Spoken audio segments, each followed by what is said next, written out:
It was a surprise to learn that the second movie in the new DCU would be Supergirl, but coming off the momentum of James Gunn's Superman, there were plenty of reasons to be excited. And now it's here, so let's see if the Girl of Steel can save her dog and improve upon the 1984 movie.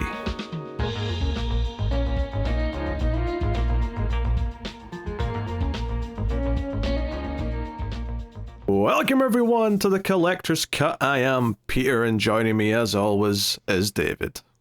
Gotcha, bestie.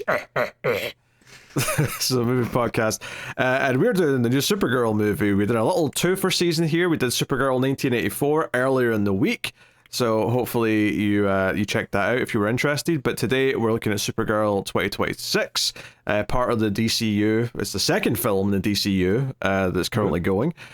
Superman came out a year ago. We did all the Superman movies for that, so you can go check all those out if you want. But of course, we'll start spoiler free for this, especially since it is a brand new movie. You may just want the impressions, the opinions first before we get into all the nitty gritty stuff. But we'll warn you before we get into those.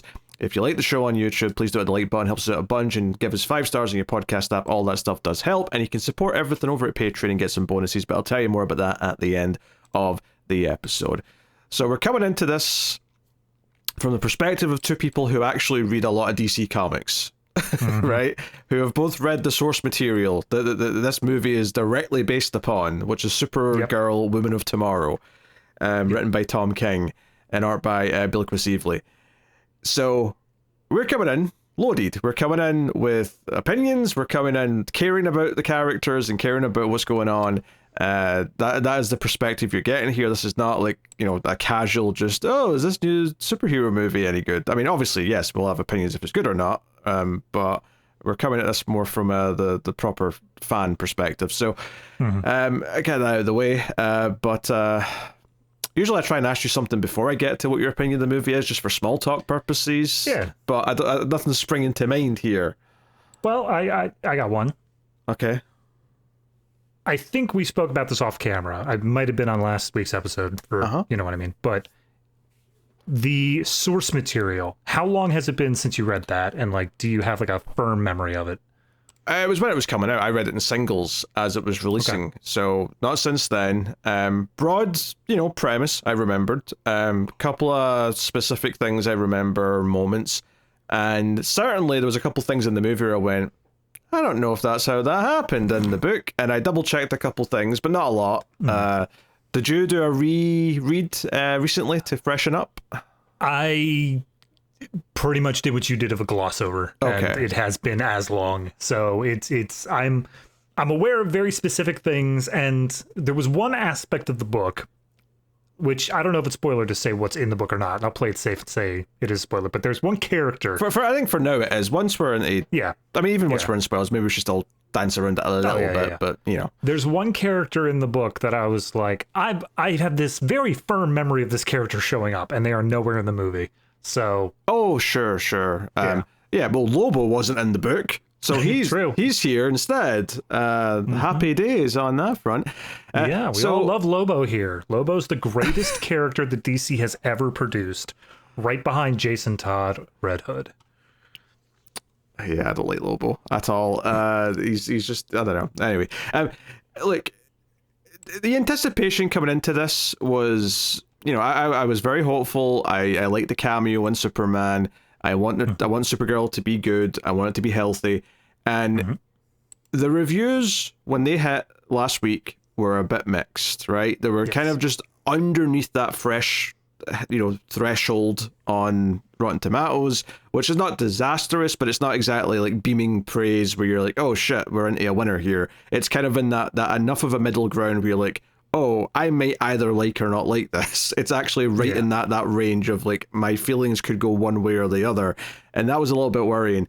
So, I went in obviously still hoping for the best, but I guess the expectations, what I'm getting at here, were a bit more muted than perhaps they were even just a week and a half ago versus what I actually was feeling sitting down to watch it yesterday. Yeah, no, I'm in the same boat. I went, I got my tickets, and I don't know if this is just happenstance, maybe it's randomized, whatever it was, but usually whenever I go to buy my tickets from the theater's website, it whatever the thing I'm going to see is like the first thing. It is the very leftmost item where it's like, here it is, the big new release. Go ahead and check it out.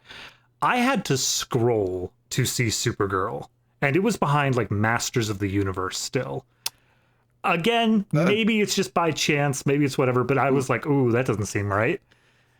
I wouldn't read into it being behind that, because it's definitely more important than that this opening weekend. It being underneath, say, Toy Story 5, which is making gazillions, I understand that, because it's still the biggest movie right now as far as money making goes. But it's, and sometimes it's alphabetical, like, and stuff like that, which I mean, even then, Toy Story would be behind it, which twas not. True. Sometimes it's just about how many screens that it has. Sometimes it's seemingly random. I mean, it could be anything. Oh, I guess I'll mention this up front as well.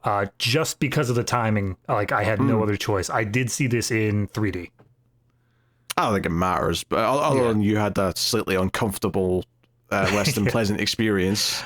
I stopped wearing contacts probably like 3 years ago. I just devoted to glasses, and this was the first time I'm like, oh, this is more than inconvenient. This is like the worst thing ever. Glasses on glasses. The ones they gave out here back when I saw a few 3D movies in 2009, 2010, it did fit over my glasses, so I never had an issue with that. I just didn't like it. Yeah, so that's fair. I think my cinema had 2 3D showings, which honestly is more than usual for most blockbusters now. Like that died out of like half the showings being 3D because most people don't like it, so they just sort of stopped trying to force it down our throats. Oh yeah. Actually, see, before we get to the impressions of the new movie, I actually want to clear up something from the last movie from 1984, just because it was interesting. We got a comment because we're recording this the day that the other one went out, right? So the 1984 movie went out. I saw this comment. Yeah. Because you were asking about which version we watched, and I do believe you said something along the lines of "it doesn't matter, stop talking about it," or something to that big effect. I mean, I still stand by that. It didn't matter. We watched the same version as each other, and it's the version that 99% of the people on the planet will see if they go looking for that Supergirl movie.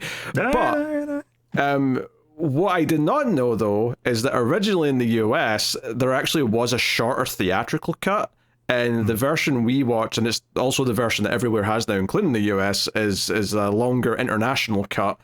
Which is better paced. Apparently the original theatrical US version was like kind of cut to pieces to try and speed up a little bit.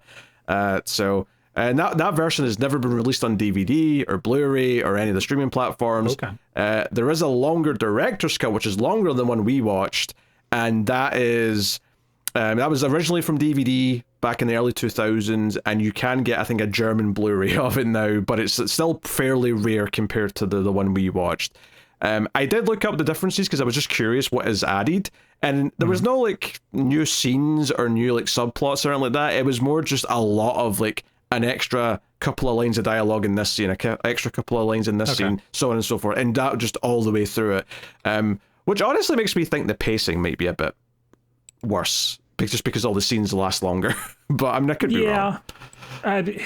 It's a trade-off because so much of that was just like MacGuffins and like not feeling like any of the characters mattered. So I might take a little bit of a pacing hit if it's a thing of I actually give a damn about any of these characters. Sure. I didn't actually read what the extra dialogue was, so I don't know if it actually added to that or if it was just more. Yeah, it might be the worst of both worlds. Absolutely. Yeah. So I just wanted to bring that up. I thought it was an interesting little detail that there's 3 cuts of 1984 Supergirl when I did not know that. So anyway. There you go. Supergirl 2026. I guess we're ready to go in. Milly Alcock is the titular Supergirl. Kara Zor-El, for those who are not familiar with her birth name. And obviously, I mean, it's in the trailers. There's a couple of little cameos from Superman in flashback form and video calls and that kind of thing. But yeah, we'll get into what the actual plot and all that stuff is in a bit. Let's just get the impressions out of the way. David, what did you think of Supergirl? I think I really don't have a better word to say than like middling. Like I think I went into this very hopeful for what it could be, and I could point to a million different things of like issues I have with it. I want to stay pretty vague as it stands right now, but I think the biggest thing for me is that what made Superman such a breath of fresh air for me was the uninhibited optimism of it. The idea of like this is Superman and like things are going to be good and all that. And Supergirl is a fundamentally different character. In all of her stuff, she is a teenager when Krypton is destroyed and she is forced to be sent away, and therefore she has these memories. She has this loss of this family that she knew, and she's an outsider to Earth itself. And there's a lot to explore there, but almost by necessity, the story becomes darker. It becomes a little bit more cynical. And I found myself at certain points in this movie of thinking, this didn't feel like it was out of place for like late phase Snyderverse in some aspects. Okay. And I think that's like just in terms of how cynical it was, like it was getting like really bad at some points. And yes, it, you know, it's a movie, it has its ups and turnarounds by the end, but like, I don't know. I think that this was, in terms of the larger universe, maybe not the best place to go immediately after. Like, we're still building up this optimism. We're still building up the idea of this larger universe here. So beyond that, I have one specific character point I would like to make, but it's a little spoilery, so I'll hold off on it. And music choices were good. Not as solid as Superman, but good. I think that's kind of like, if I had to put a tagline on it, I would say not as solid as Superman. Like, it's still okay. It's still got a lot going for it, but it's just was not up to that same threshold that Superman set, because that was a high bar to pass. Interesting you said music choices, because Superman had a score, and this has bits of a score, but it's very forgettable, and it's mostly songs. I'm talking about the licensed stuff, yeah. Yeah, well, which for me, like, I'm very mixed on that. I think that's trying way too hard to be Guardians of the Galaxy when it comes to just, we're going to do a playlist of needle drops and songs. I think there should be a more of a definitive score with a main theme that plays for your superhero, and I was disappointed that nothing stuck out to me on that front. So I would say that, but so yeah, it's not. I mean, it's not as good as Superman. I mean, that's the first obvious thing to say. It's okay. It's even bordering on good, right? So it's not like a complete, disaster. It's not like super bad or anything like that. It's just, I think there's a few key things here. I don't know if I'd make a comparison to the late Snyderverse movies, but what I would say is it feels a little bit just kind of like uninspired, and it never kicks into high gear. And I'm okay with it starting a bit darker and a bit more cynical, because that's who the character is at the start of the story. That's supposed to be the arc.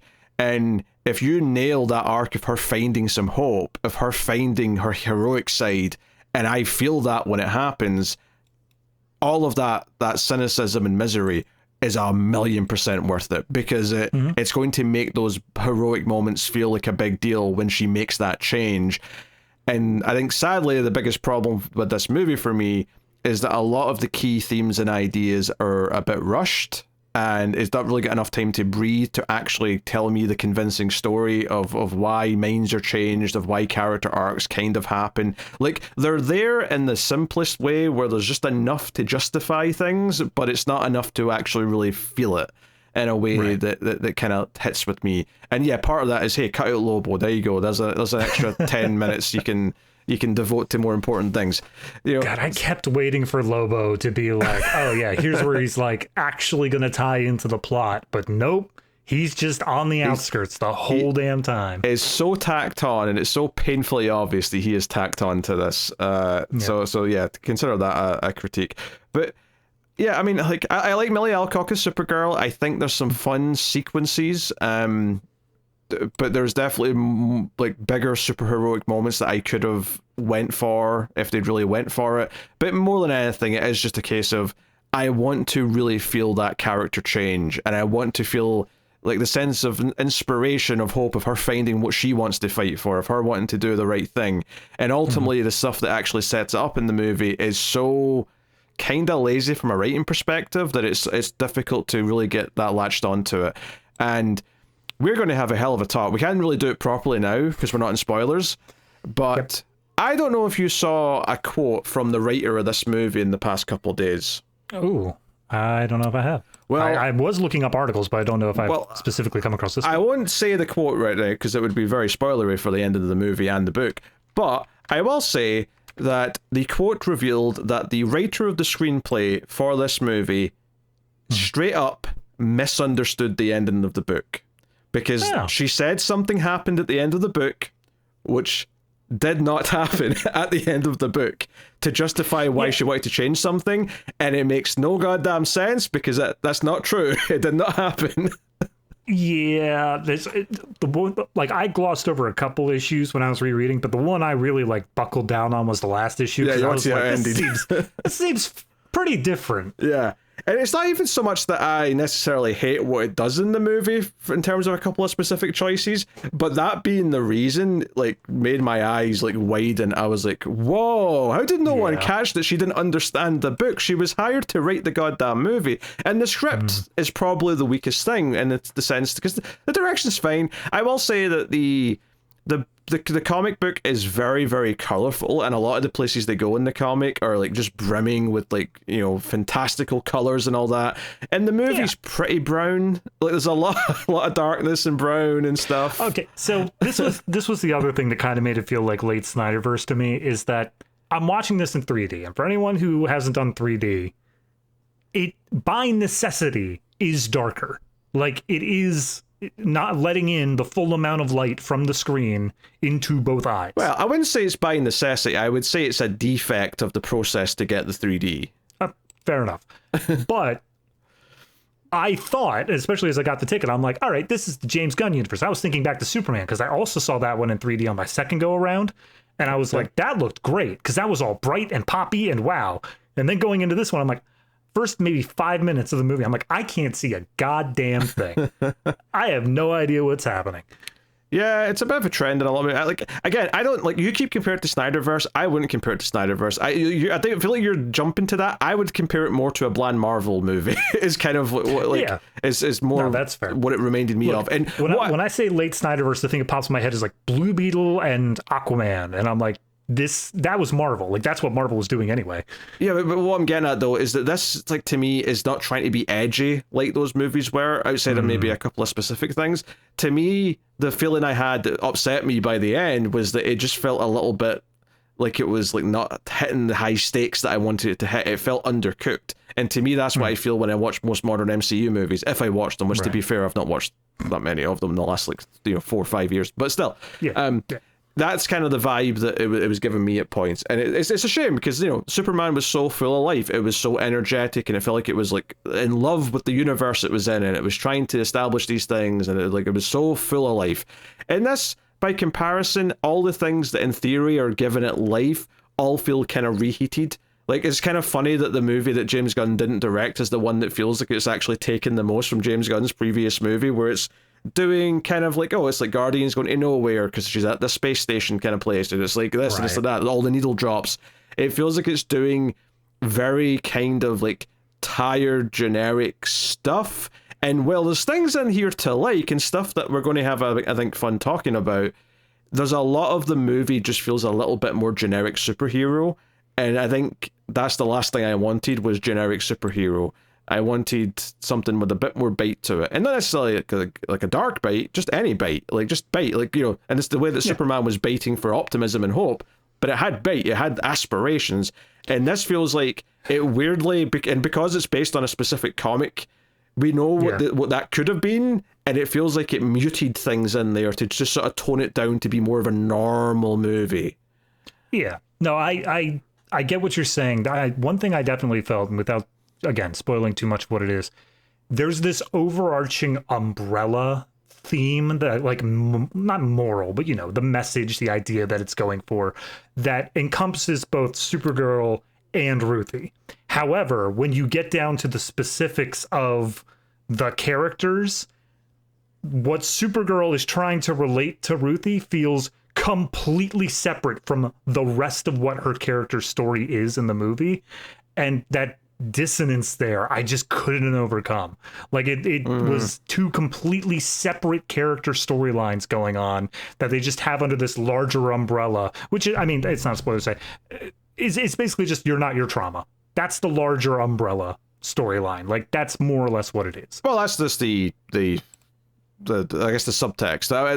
Maybe subtext is too strong a word, but what I mean is that the larger umbrella plot is true grit in space. It's girl comes to. Well, if we're talking like beat for beat, yeah. It's girl comes to, in this case Supergirl instead of a cowboy, and says, "Hey, someone murdered my family. I want to, your help to get revenge." That's the premise of the movie, right? That's what the story is.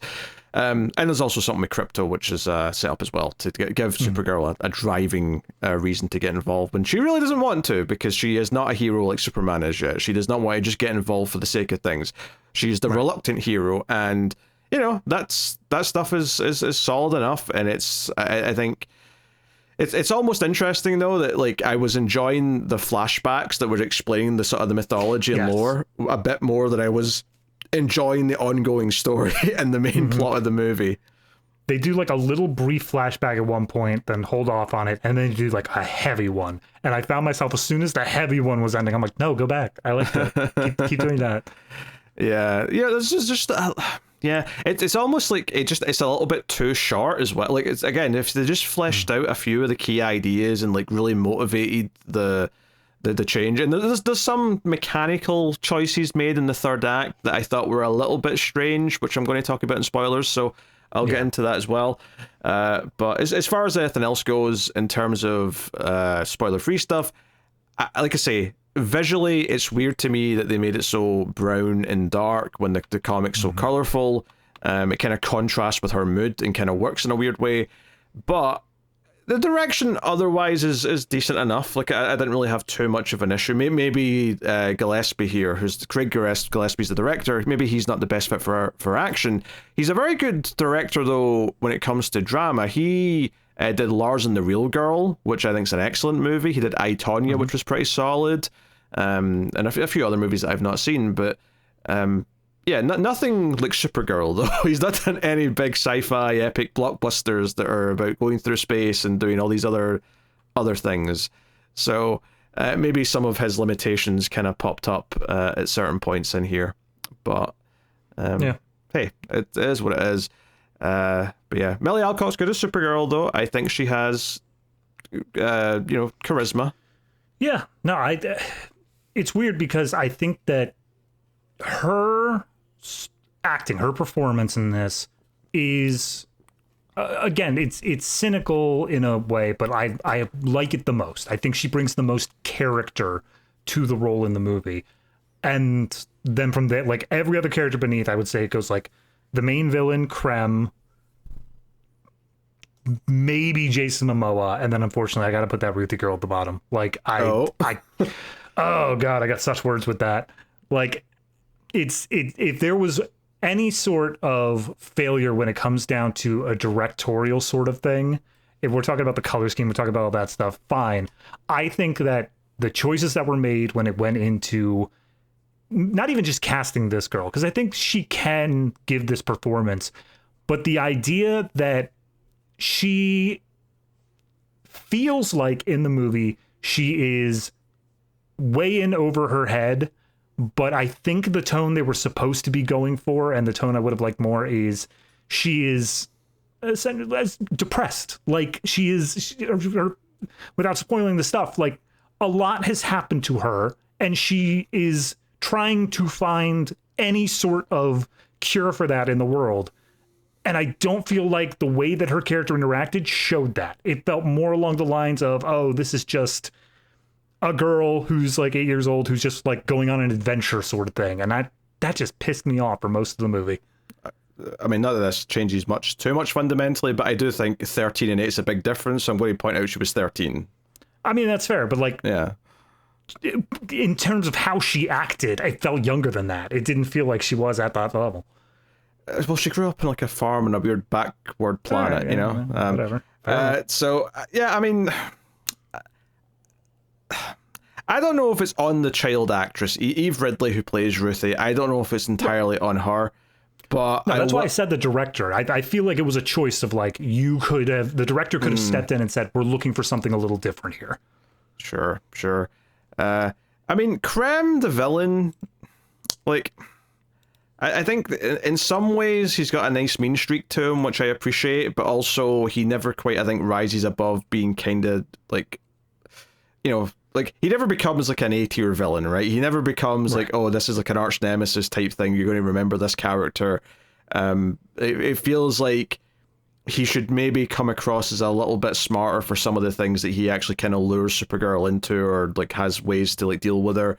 But again, maybe it's just kind of this generic, like, he could be one of the Ravagers in Guardians of the Galaxy. That's kind of the vibe he's given out. So again, it kind of suffers just from like maybe not having enough of its own identity at points. I appreciate that it's very different to Superman, because I don't think it should be the same. It would maybe a bit too samey if it just felt like that again. But oh yeah, no, I mean, I'm sure you and I both had the same reaction when this was announced. Of okay, Supergirl, Woman of Tomorrow, like that is fundamentally a different story than what we were hearing about Superman at the time. The thing I would say though, is that the comic is a lot more. It has a lot more of a sense of wonder. Like, despite the misery, there's all these beautiful things in the galaxy that we're seeing. As Supergirl's depressed, and Ruthie's obviously depressed, and all these things. Like, it's very wonderment. In this movie, there's not a ton of that. There's a couple of shots, right? There's a couple of moments where I really liked how, there's like one shot of her flying up through like the ozone layer of the planet she's on, and it's this stunning shot. I'm like, okay, you know what? You actually had an idea for a great visual there. Or maybe where she's like just sort of like hanging out in space next to a yellow star and like, playing fetch with Crypto, and it's like, okay, there's a bit of wonder because we're right in front of the sun and there's kind of this awe to it, but there's not enough awe, right? There needs to be more awe and less like hipster kind of like Guardians of the Galaxy kind of vibe. And this is not me shitting on Guardians of the Galaxy. Guardians of the Galaxy was a breath of fresh air when it came out, but so many things have tried to be Guardians of the Galaxy. Not just movies, like video games, like TV shows, comic books have all tried to mimic it. So, let it be its thing. That was its thing.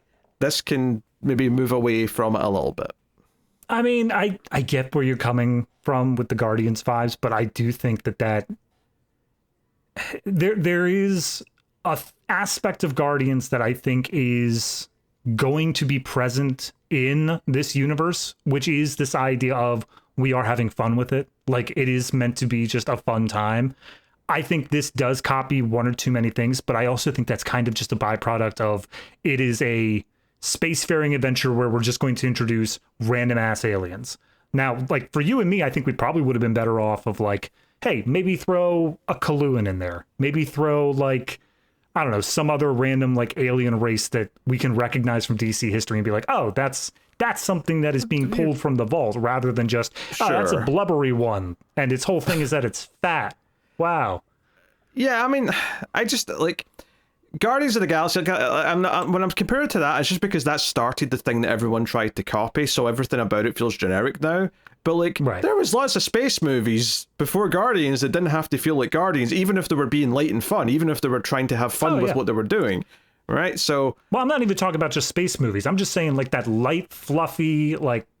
again, whenever we talk about, like, the Marvel, like, look at the camera, like, that just happened, the person in my mind's eye saying that is Rocket Raccoon. Like, I equate that with that. Like, that's 100% the thing that made that a thing in my mind. And I'm appreciative of when we don't have those moments, but I do think there are elements of Guardians that are going to just remain constant throughout this, not just because James Gunn is spearheading the entire universe, but also it's just kind of the way that superhero movies currently are, is that we're swinging back from the grim dark and we're coming back into the light and fluffy. I know. No, that's the problem though. The way they currently are. That's exactly why it's boring. It's just the way they currently are. It's why when we get flashbacks of Krypton, it's like, oh, this is more interesting because it feels like a sci-fi movie now, as opposed to just here's the generic like safe like for safe for modern young audiences with the sense of humor that they're going to respond to. It just feels a little bit more, because that's the thing. It's not that there's no humor in that Superman movie last year. There was like one joke that bothered me, but otherwise they all landed quite well. It's because James Gunn knew well enough to holster his usual shtick because it didn't fit Superman in the same way that he would normally do things. So it was more gravitated towards what the material required of it than what his default style is. Right. With this, it feels like it's chasing something kind of specific, or maybe it's just playing things too safe. And it's weird though, because like some aspects of the story are actually pretty dark. So it's kind of weird that it's going for kind of the that tone at times, but we'll get into that once we're in spoilers. Yeah. You know, but we see her use her powers. I think one of the things that was interesting to me, I don't think this is a spoiler to say this, is that early on it establishes this trend of like whenever it shows you a planet, it'll say which type of sun it has, and it's like, hey, this is relevant because if it's a red sun, she has no powers. If it's a yellow sun, she has powers. So it's like, hey, that's a recurring thing, a thing we can play with, and it is played with this idea of like, oh, I'm in a bit of trouble. How close is the next yellow sun? Like, because that would really flip the table here if I had my powers. So I appreciate them trying to play with that a little bit. If I had I could have used some more of that, honestly. My favorite bit with the whole planet thing was that there is a planet very early on that they're like, oh, we got to get to this planet, and they call it Bilki. And I'm like, okay, Bilki, we're going to Bilki. That's great, fine, whatever. And it didn't click until the name of the planet actually came up on screen. But it's spelled Bilquis, which is how the artist's name is spelled. I have to assume that's how it's pronounced. And this was just a backdoor way of, hey, everyone, please stop calling me Bilquis. I doubt I ever will. Honestly, it's too ingrained in my brain now. I'm sorry. Go back to when Pete said the name of the book written by Tom King, art by Bilquis Evely. I look at the camera and I'm like, Hey, it could be worse. We could find out it's not Tom King, it's Tom Kiang, because it's Tomb King. He's got the little dots above the O, but no one ever does it. It's an umlaut. We call that in the business. Yeah. So anyway, so we should probably get to spoilers soon so we can start talking about things properly. Yeah. But it's the quality of the effects and the action are reasonable, but not like out of this world either. In the sense that it has that kind of CG look to it at times. It has that kind of typical movie blockbuster look. So yeah, I think maybe it's just because of how brown it was. I did have a little bit of trouble of following the action in certain scenes. There are other ones where they really separate it out and make it clear, but a lot of these scenes are shot in dusty, dirty, dark locations, and it's just, oh, there's an explosion happening there. I assume Supergirl caused that. Like, that's the most I can really say. I will say, like, because I feel like we're focused on why it's not a great movie for the most part, but there are things to like in here, and I didn't dislike it, and I probably will buy it at some point when it's cheap to like complete the set and whatever. Like, I'm not mad at it. It's not like soul crushingly disappointing. It's just okay instead of being great, and like there was potential here to be great, and that's why it's disappointing. I think for me, and this is gonna do a disservice to it, especially in your eyes, if I was making like a direct Marvel comparison, I would put this somewhere in the realm of like Iron Man 3. Like, it's not a horrible movie. It's not like a bad one, but it definitely was like lesser in a lot of ways. So you think I'd be mad that you compare it to the best Iron Man movie? All right, we have different opinions on Iron Man 3, apparently. Fair enough. Yeah, I'm sorry there, David. That was like a weird turn you took there, because I'm like, oh, he has no idea what I think of Iron Man 3 if he thinks I'm going to be mad at that. I thought that was just common acceptance. I was like, it's fine, not great, not bad, fine. I know. It's easily better than 2, and I think it's better than 1. It has a more... Well, here's the thing. I know it's better than 2, but I don't think this sinks to the level of 2. Like, I don't think that Supergirl is as bad as 2. So I wasn't going to compare it to that. This is easily better than Iron Man 2, right? I mean, that's a weird low bar to like compare it to, but now, admittedly, I'm not really going to get in a high horse and defend any Marvel movie right now, because I'm just so like sick of them. But no, Iron Man 3 was, I think, the best of those 3 movies, which is a controversial take some people. I don't care about the Mandarin. I don't care about the twist. I don't give a shit. But it was Shane Black doing Shane Black stuff, and no, don't get me wrong, sometimes that ends up in The Predator, so it can turn badly, but I thought he's a better director than Jon Favreau. Okay. Eat me. This is not about that movie. But no. Because those first 2 Iron Man movies don't actually have very good action. People seem to forget just how short those action scenes were, because one of the things about the first Avengers movie that really stuck out is just how much Iron Man action there is in it, and like how cool it all looked. And I'm like, yeah, where was this in Iron Man 1 or 2? Like, every time he fights Whiplash in 2, it's like over in like 10 seconds. Anyway. Because they were still recovering from bankruptcy at that point. But they had Paramount funded them at that point. Paramount wasn't going to shell out the big monies for a nearly bankrupt company. They're like, yeah, well, here's $50. Go buy yourself a lollipop. All right. So Supergirl, though. We're yes. I thought it was Supergirl. Yeah, I mean, it's the funny thing is because because Captain Marvel was kind of was just an okay to slightly good movie as well. I thought when that came out, I think I like this more, but it's not necessarily because objectively it's better. It's just because I actually give a shit about Supergirl and I don't really know that much about Captain Marvel. So right. I'm inherently more attached to this because I care about the character. That's the thing. I feel like we can go in this, we can try to be as objective as humanly possible. And there are many aspects we can remain objective about, but it is an issue where it's like, it's Supergirl. Like, look, I was given that character ranking before. I'm going to go ahead and say every single time David Cornsweet was on film, I was like, yes, this is above Milly Alcock. Like, I love David Cornsweet as Superman. He's fantastic, even in his tiny little cameo-esque roles here. Sure. I don't think you have to rank all the actors in a movie. We don't usually do that, but for some reason you feel hell-bent on it this time. No, I brought it up before. I figured I'd just say, like, he was killing it in this. Of course, yeah. Every time he showed up, I'm like, fantastic. I mean, we know he's great. Like, it's not a surprise. Yeah, I mean, obviously, we care about DC, we care about these characters, so we inherently will we'll be able to milk something out of this, a similar quality movie to another character from, Marvel or wherever, we wouldn't get something out of. See, I agree, and I think we're on the same page there, but it's weird because when I think about that in the general sense, it's the Star Wars sort of thing, where the fans are the biggest critics. The idea of like you're so close to the source material that all the little changes are like, how dare you? Yeah, and if it was less than this, if it was if it tipped over into just outright mediocre or bad, then I think we would be way harsher than someone who doesn't care about it. Probably. But I think we're at a weird level here where it's like, no, it's okay, but I think we're extracting a little bit more out of it because we care about certain things, or certain moments hit hard just because we already care about this character and so on. So, right. And even like, look, this movie did not do well its opening weekend at the box office, but we know we're going to see her again. She's definitely going to at least be in the next Superman movie, and that's going to be a big deal. So she can be a great supporting character there. So there was still something of value here, even if we never get a Supergirl 2. Right. And maybe that was never on the planning anyway. Maybe there was never because anyway. So we'll get into it. So we'll say spoilers for Supergirl. From this point on, you have been warned. I want to talk about everything before the start of the movie now, like all the flashbacks. I want to talk about the backstory.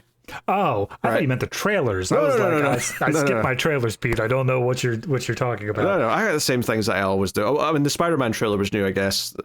Okay. But otherwise, it was Odyssey, it was Spider-Man, it was, Minions versus Monsters. There you go. That's your trailers. High cinema, all three. Well, Odyssey, actually. Yeah, probably. It's Christopher Nolan. Don't you disrespect the name. We'll be doing that in a couple of weeks. So... what's so funny to me is that at the end of the last review, right, when we did Supergirl 84, I talked about how, there's clearly a shot in the trailer where the city's been bottled, right? Wildly incorrect. Not only was it incorrect, it's nothing to do with Brainiac, right? That's this movie. There's nothing to set up the Brainiac plot for the next Superman movie. So let's get that out of the way. What's so funny is the bottling you see in the trailer, that quick shot, when you actually see it in the movie, what it's actually doing, and this is a weird twist of fate, is actually creating what the original Supergirl movie kind of had. It's separating Argo City into its own... Now, it doesn't go into inner space, whatever the hell that means. It's just floating in space, as you would expect, if it get taken away from the city. So there's some interesting... choices they've made here with the backstory to Supergirl, which doesn't really betray anything, but it does move some things around and changes some details. Right. So here's the thing, and this is part of me glossing over Supergirl One of Tomorrow. This is the origin in that book. Like, this is the, if you want to call it canonical, origin of Supergirl within the confines of Woman of Tomorrow. Is that Krypton was dying. Argo City just straight up put up a shield, said we're off this dead rock. But to be clear here, just because I don't want anyone misunderstanding what David's saying here. Yes. that's not canon in DC Universe as a whole. That's just Women of Tomorrow. Yes, question mark, which is to say that is, look, DC has a complicated history with its reboots in that the one that we all think of, and the one that I think you and I are the most familiar with, is Supergirl was sent out pretty much at the same time as her younger cousin, Kal-El, who was a baby. From Krypton. She was about 16 or so. And then something happened, time dilation, black holes, whatever you want to call it. And she ended up not arriving for another 20 years, give or take. And so Superman was older. That's 25. So that's what we all have accepted. In DC continuity, especially in the last 5 years or so, there's been this big push of everything happened, which is to say that they can pull from any part of continuity and it doesn't really matter where. And within that story is the original origin story, is that she grew up in Argo, which was bottled, and she was only sent out significantly later after the fact. Again, and this is maybe not something that people who don't know the comics would even confuse, but just in case, because I feel like when we say bottled, normally we're talking about Brainiac who shrinks cities down. It's not shrunken here. It's just got a dome around it to give it an atmosphere and protect it from the elements, right?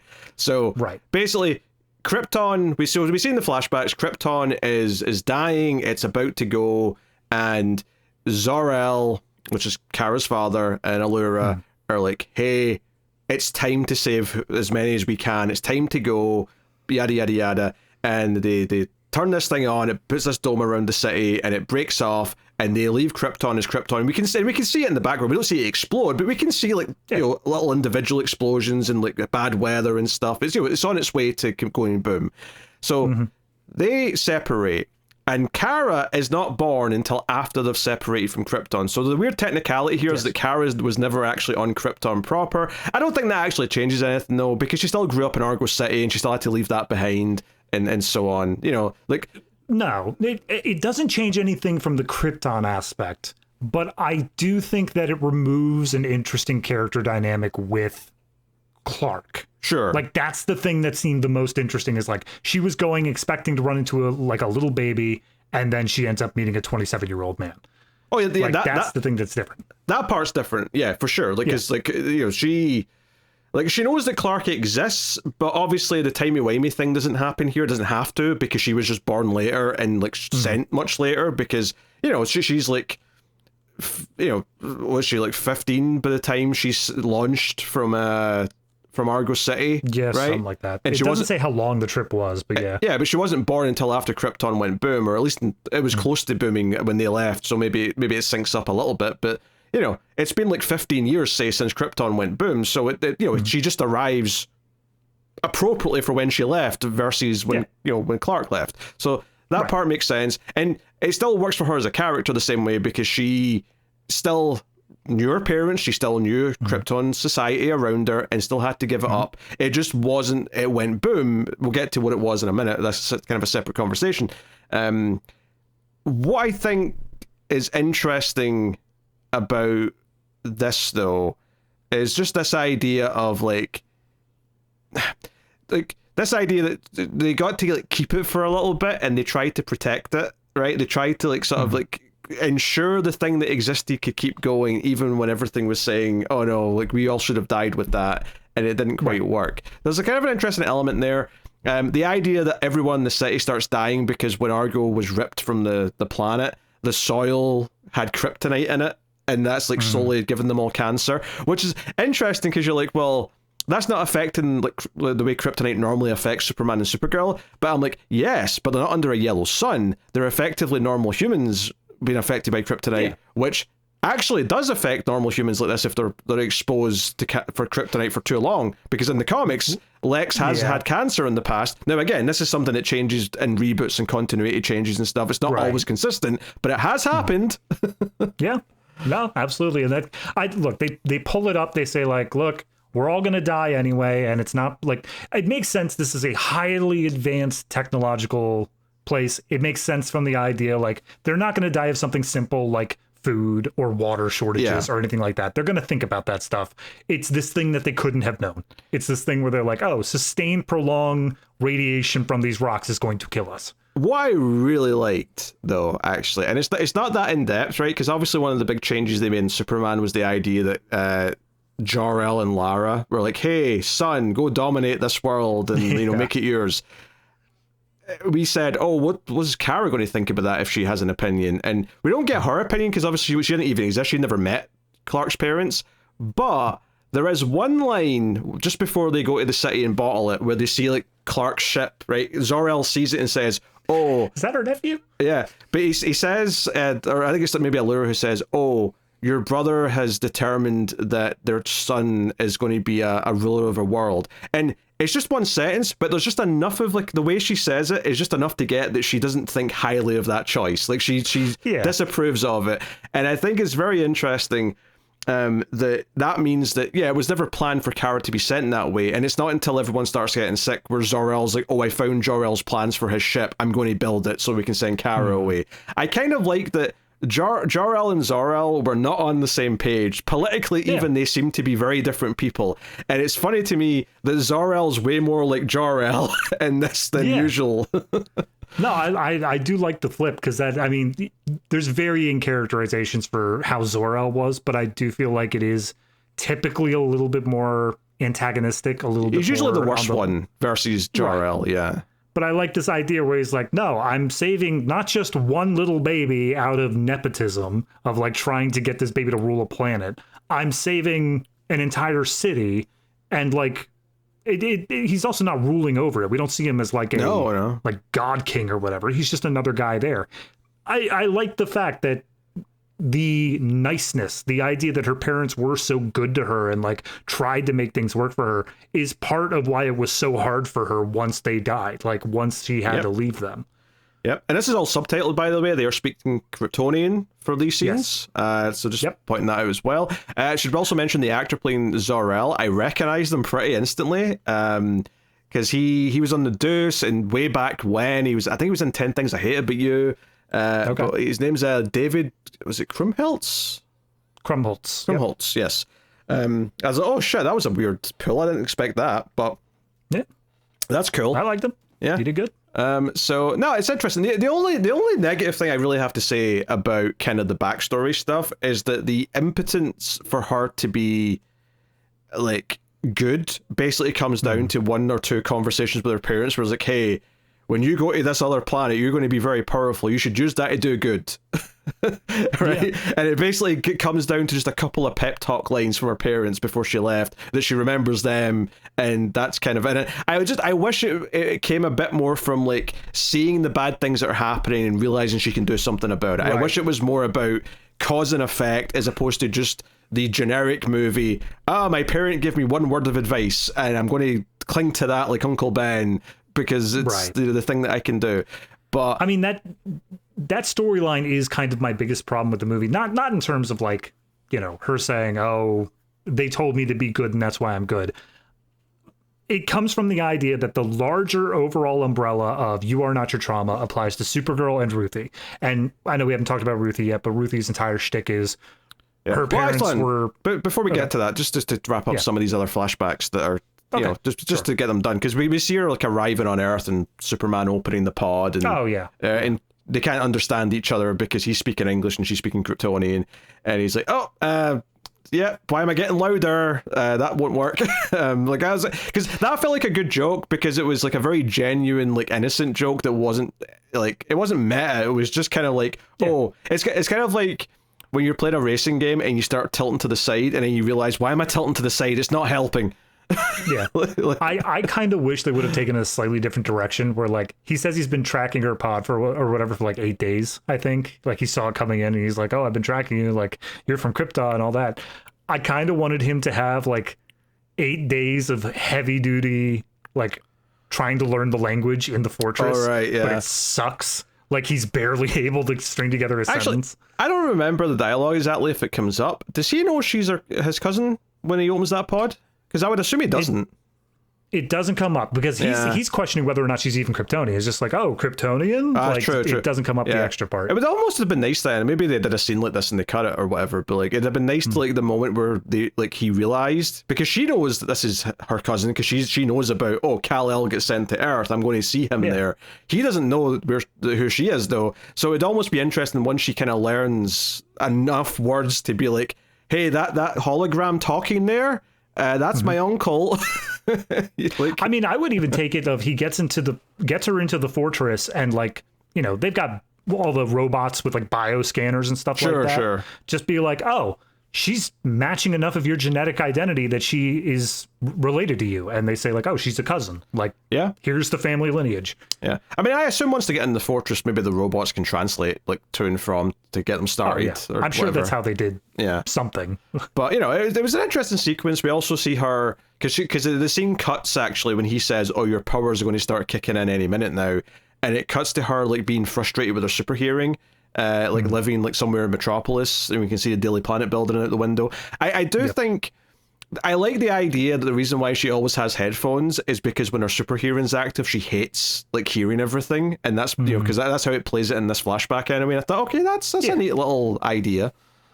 Yeah, I mean, she's wearing sunglasses, which probably goes into something of like supervision. She's wearing her headphones as well. And I mean, the whole premise at the beginning of the movie is that she's going out to planets with a red sun so that she's able to get drunk. Yeah. Like, everything she does is just to dull out her senses. To numb the pain away. And when Clark calls her, he's like, hey, you getting back anytime soon? He's clearly trying to be nice about it, but he's clearly like, you know, I'm kind of getting judgy here. Like, you need to come back and we need to sort of bond and, you know, maybe like find your path in life or whatever. Yeah. And she doesn't want to hear it. So that's where she's starting the movie. She is, you know, we get like an opening title sequence where it's just a montage of her getting drunk, you know, waking up with crypto licking her face, and she's sharing cereal with them or whatever else, and it's a whole thing where she's kind of a mess, she's kind of a wreck, and that's the character, you know. It's very typical movie character stuff where it's like, oh, this thing's traumatized her, so she's dulling the pain, she doesn't want to think about it, and then, you know, someone's going to reluctantly pull her into something, and she's going to eventually care, right? That's your story, and that's fine. Yeah. I was very torn on the intro sequence because obviously the book, you're allowed to presuppose the reader knows who Supergirl is. Like, you're allowed to presuppose the idea they're going to read the whole issue, and therefore we get to the point where Ruthie comes into the bar and we meet with Supergirl. Like, that's where she is at that point. But we open with all of the stuff of Ruthie's dad is like a swordsmith or something. They live a very simple farming life. Krem, the villain, shows up and basically just acts as a thug and a pirate. Because they're just giving him everything he wants, they think they're going to be safe, but then the brother of Ruthie jumps out, makes a loud noise, he ends up getting killed, everything goes tits up, and then Ruthie's the only one who's left alive, and so she's seeking revenge on Krem, who is widely regarded as like this super threat in this part of space. Yeah, but that's after the opening titles, though. We see all the montage first with Supergirl. But that's the thing, is like, it felt so weird cutting to that scene after that montage. No, I get it. I kind of agree. I could have, I don't know, the way the titles come up just feels a little bit like, if there's one thing that I would have wouldn't have minded in Superman being a little bit more of, was like a proper opening titles. Like, go on, do the classic opening titles and give us like a different version for Supergirl, you know. But hey, they went with the party girl kind of montage instead. And that is what it is. But yeah, I mean, obviously the two parts to the premise here is the Ruthie side, which is her family's all slaughtered by this group led by Krem, and she wants revenge. She's got a sword that her dad made, and she wants to have someone help her go and find him so she can kill him. And then the other part of it is Supergirl doesn't want to get involved in that, but Krem happens upon them looking for a ship because their ship got destroyed, and in doing so, Krypto goes after him and he gets jabbed with like a poison that'll kill him in like 72 hours, and the only antidote is something that Krem has on his person, so that gives Supergirl a reason to go after him. And it's not even like she's like, okay, I'll help you, kid. It's like, no, I'm going to go do this on my own, you stay here, kid. And the kid just kind of keeps following her, and like, you know, that's the basic setup. Yeah, and that's kind of like what I was bringing up before. The idea as we move through the movie is obviously she gets to know this kid. They form a little bond doing whatever there.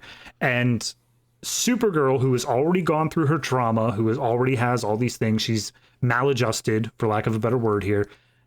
She is trying to save Ruthie from making that bad decision, from allowing Ruthie to kill Krem and, in her words, do something that she can't take back.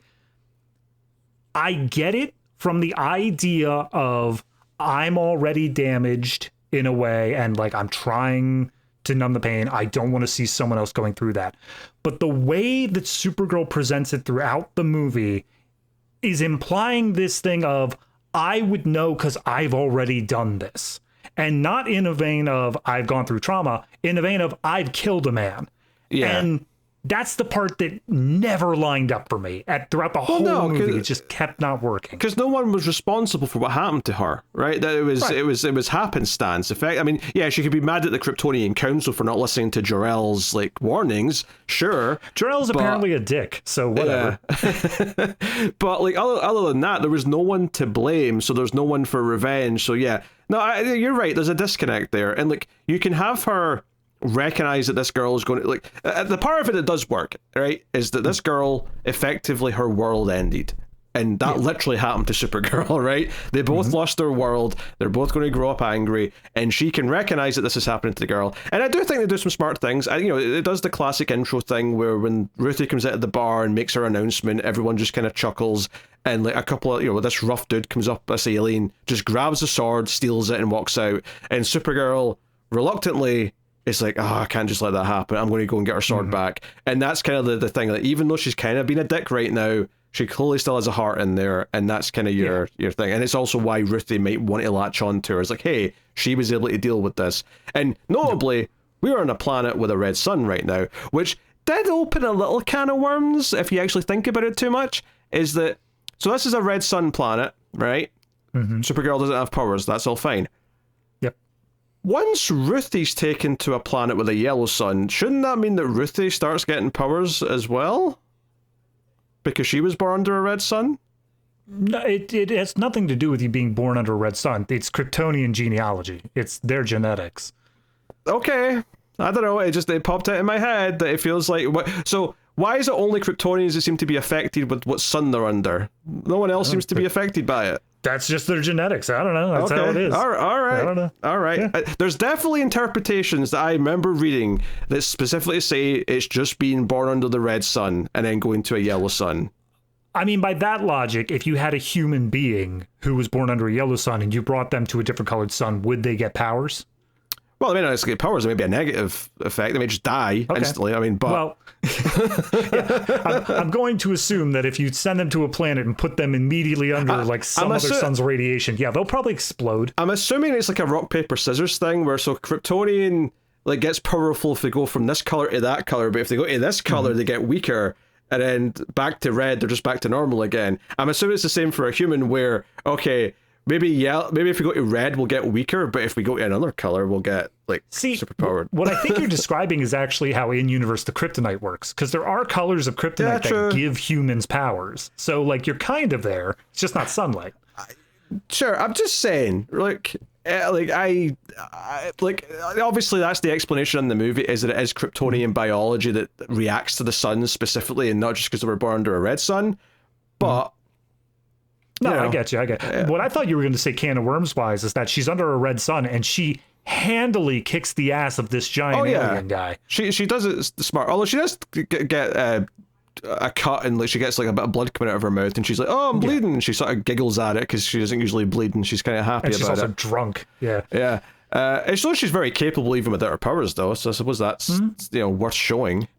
Yeah, for sure. It shows that she's, got some training. She's not just a completely helpless but overpowered sort of character. So it's like, okay, so Ruthie goes to her next day, Krem and his goons hurt Krypto, and that gives Supergirl the reason to go after. And because they've taken her ship, she has to go get a space bus. Yes. I thought for sure we were going to get the tiny little cameo of Space Cabbie. No such luck. No. We get like a little alien that feels like he's right out of Men in Black, with his little attitude, So yeah, he's cute. But yeah, so basically, the bus is attacked by space pirates. They're like techie, also tech like cyborg people. Their main thing is they got a little button they can press that allows them to teleport around, and they seem to have control over it. And then eventually Supergirl jacks one, uses it for a very creative fight scene. I think it was very well done. This is good because like she's not got her powers yet, so she's like grabs one of their little teleporters, and it's got a sort of like digital effect, like they're glitching in and out of the world, and it's sort of glitching in your location. So we get this one shot going up through the bus, and they're sort of like teleporting from seat to seat, fighting each other. And I was like, okay, that's just kind of fun. It's doing something different. And they put her in kind of like the where the basically the bus door is like a little airlock. And she's sort of whispering to the bus driver while they're robbing all the other passengers. She's like, "Are we near a yellow sun? Are we near a yellow?" So she starts to put on like a spacesuit because there's literally a yellow sun over the horizon of a planet that's nearby. And she's like, "Oh, if I can get out into space and just kind of get closer to it, I can soup up a little bit." But they do a thing where like that she gets caught, and the main pirate lady like hits the button and ejects her out of space. But so we get kind of this. I think they were going for like a super cool, like almost 2001-esque moment where like the sun's coming up over the planet horizon and it's like hitting her face, and she starts to super up. And I'm like, I like what this is going for. I don't know if he completely pulled it off, but like I appreciate it. Yeah. It's a swing. I think the one shot they were missing, and maybe I just blinked or don't remember it, is having the sun crest over the horizon. I don't think we ever actually got that moment. We were so focused on like her body floating in space, and then just all of a sudden it's drenched in light. And I'm like, no, you got to give me the coming over the horizon. Finally the dawn breaks. Two things. You need that, and this is where if you had like a proper good main theme, you kick in that main theme for the first goddamn time. You let it rip, right? I'm sure like already there is like the main theme for Superman is already a like hard electric guitar sort of thing. If we could somehow make that a little bit more punk, I don't know how, but like do that. I would love to see that overlaid in that scene. Yeah. Again, it's like, I'm not saying there's not a score here. There is, but it's just not that memorable. It just doesn't stick out that much. But yeah, obviously when she's got her powers, she just kind of like flies around the space bus and just does anything she wants, and they don't stand a chance against her. Yeah, it is important. I guess not important, but it is worth noting that this almost the entire movie, she's not in her costume. She's just wearing like a t-shirt, a trench coat. Like she's not having any part of it. Yeah, we saw it like sort of sticking out of her bag at one point, like in her ship, and it's actually revealed later that Ruthie grabbed that because it seemed important. And she's like, "Hey, I brought your outfit." Yeah, and she's just like, "That's not gonna." It's done under the context of like, "This will give you powers, right?" And she's like, "That's not how this works. That's not how any. It's just a costume." Yeah, it tries to do a little bit of the, because obviously Ruthie's super impressed because we get a couple of shots here where Supergirl's like flying and dodging all this debris as the space pirates are trying to hit her with a blast or whatever, and then she eventually just sort of like stands her ground and fires her heat vision and wins. It's a whole thing. She ties up the pirates, and they go to like a space stop, which is basically like a truck stop but for like spaceships, which I have seen some people critique and like complain that like this is too Earth like based, where there's like slushy machines and stuff like that, and I'm like, I don't really mind that so much. Maybe they were a bit too cute with the little alien that farts out popcorn. Maybe that was a bit too cutesy. I think once you tug on that thread, you run into the same problem. I mentioned this on a recent review. I can't remember which one it was, but when you come to sci-fi and you tug on the thread of how much is human culture versus how much is just a universal thing, you immediately run into problems. Yeah. Well, which is interesting because I remember seeing a complaint actually about. I didn't know what the context was for it, but I saw someone complain about all the needle drops, and they specifically complained that a jukebox played like an Earth song.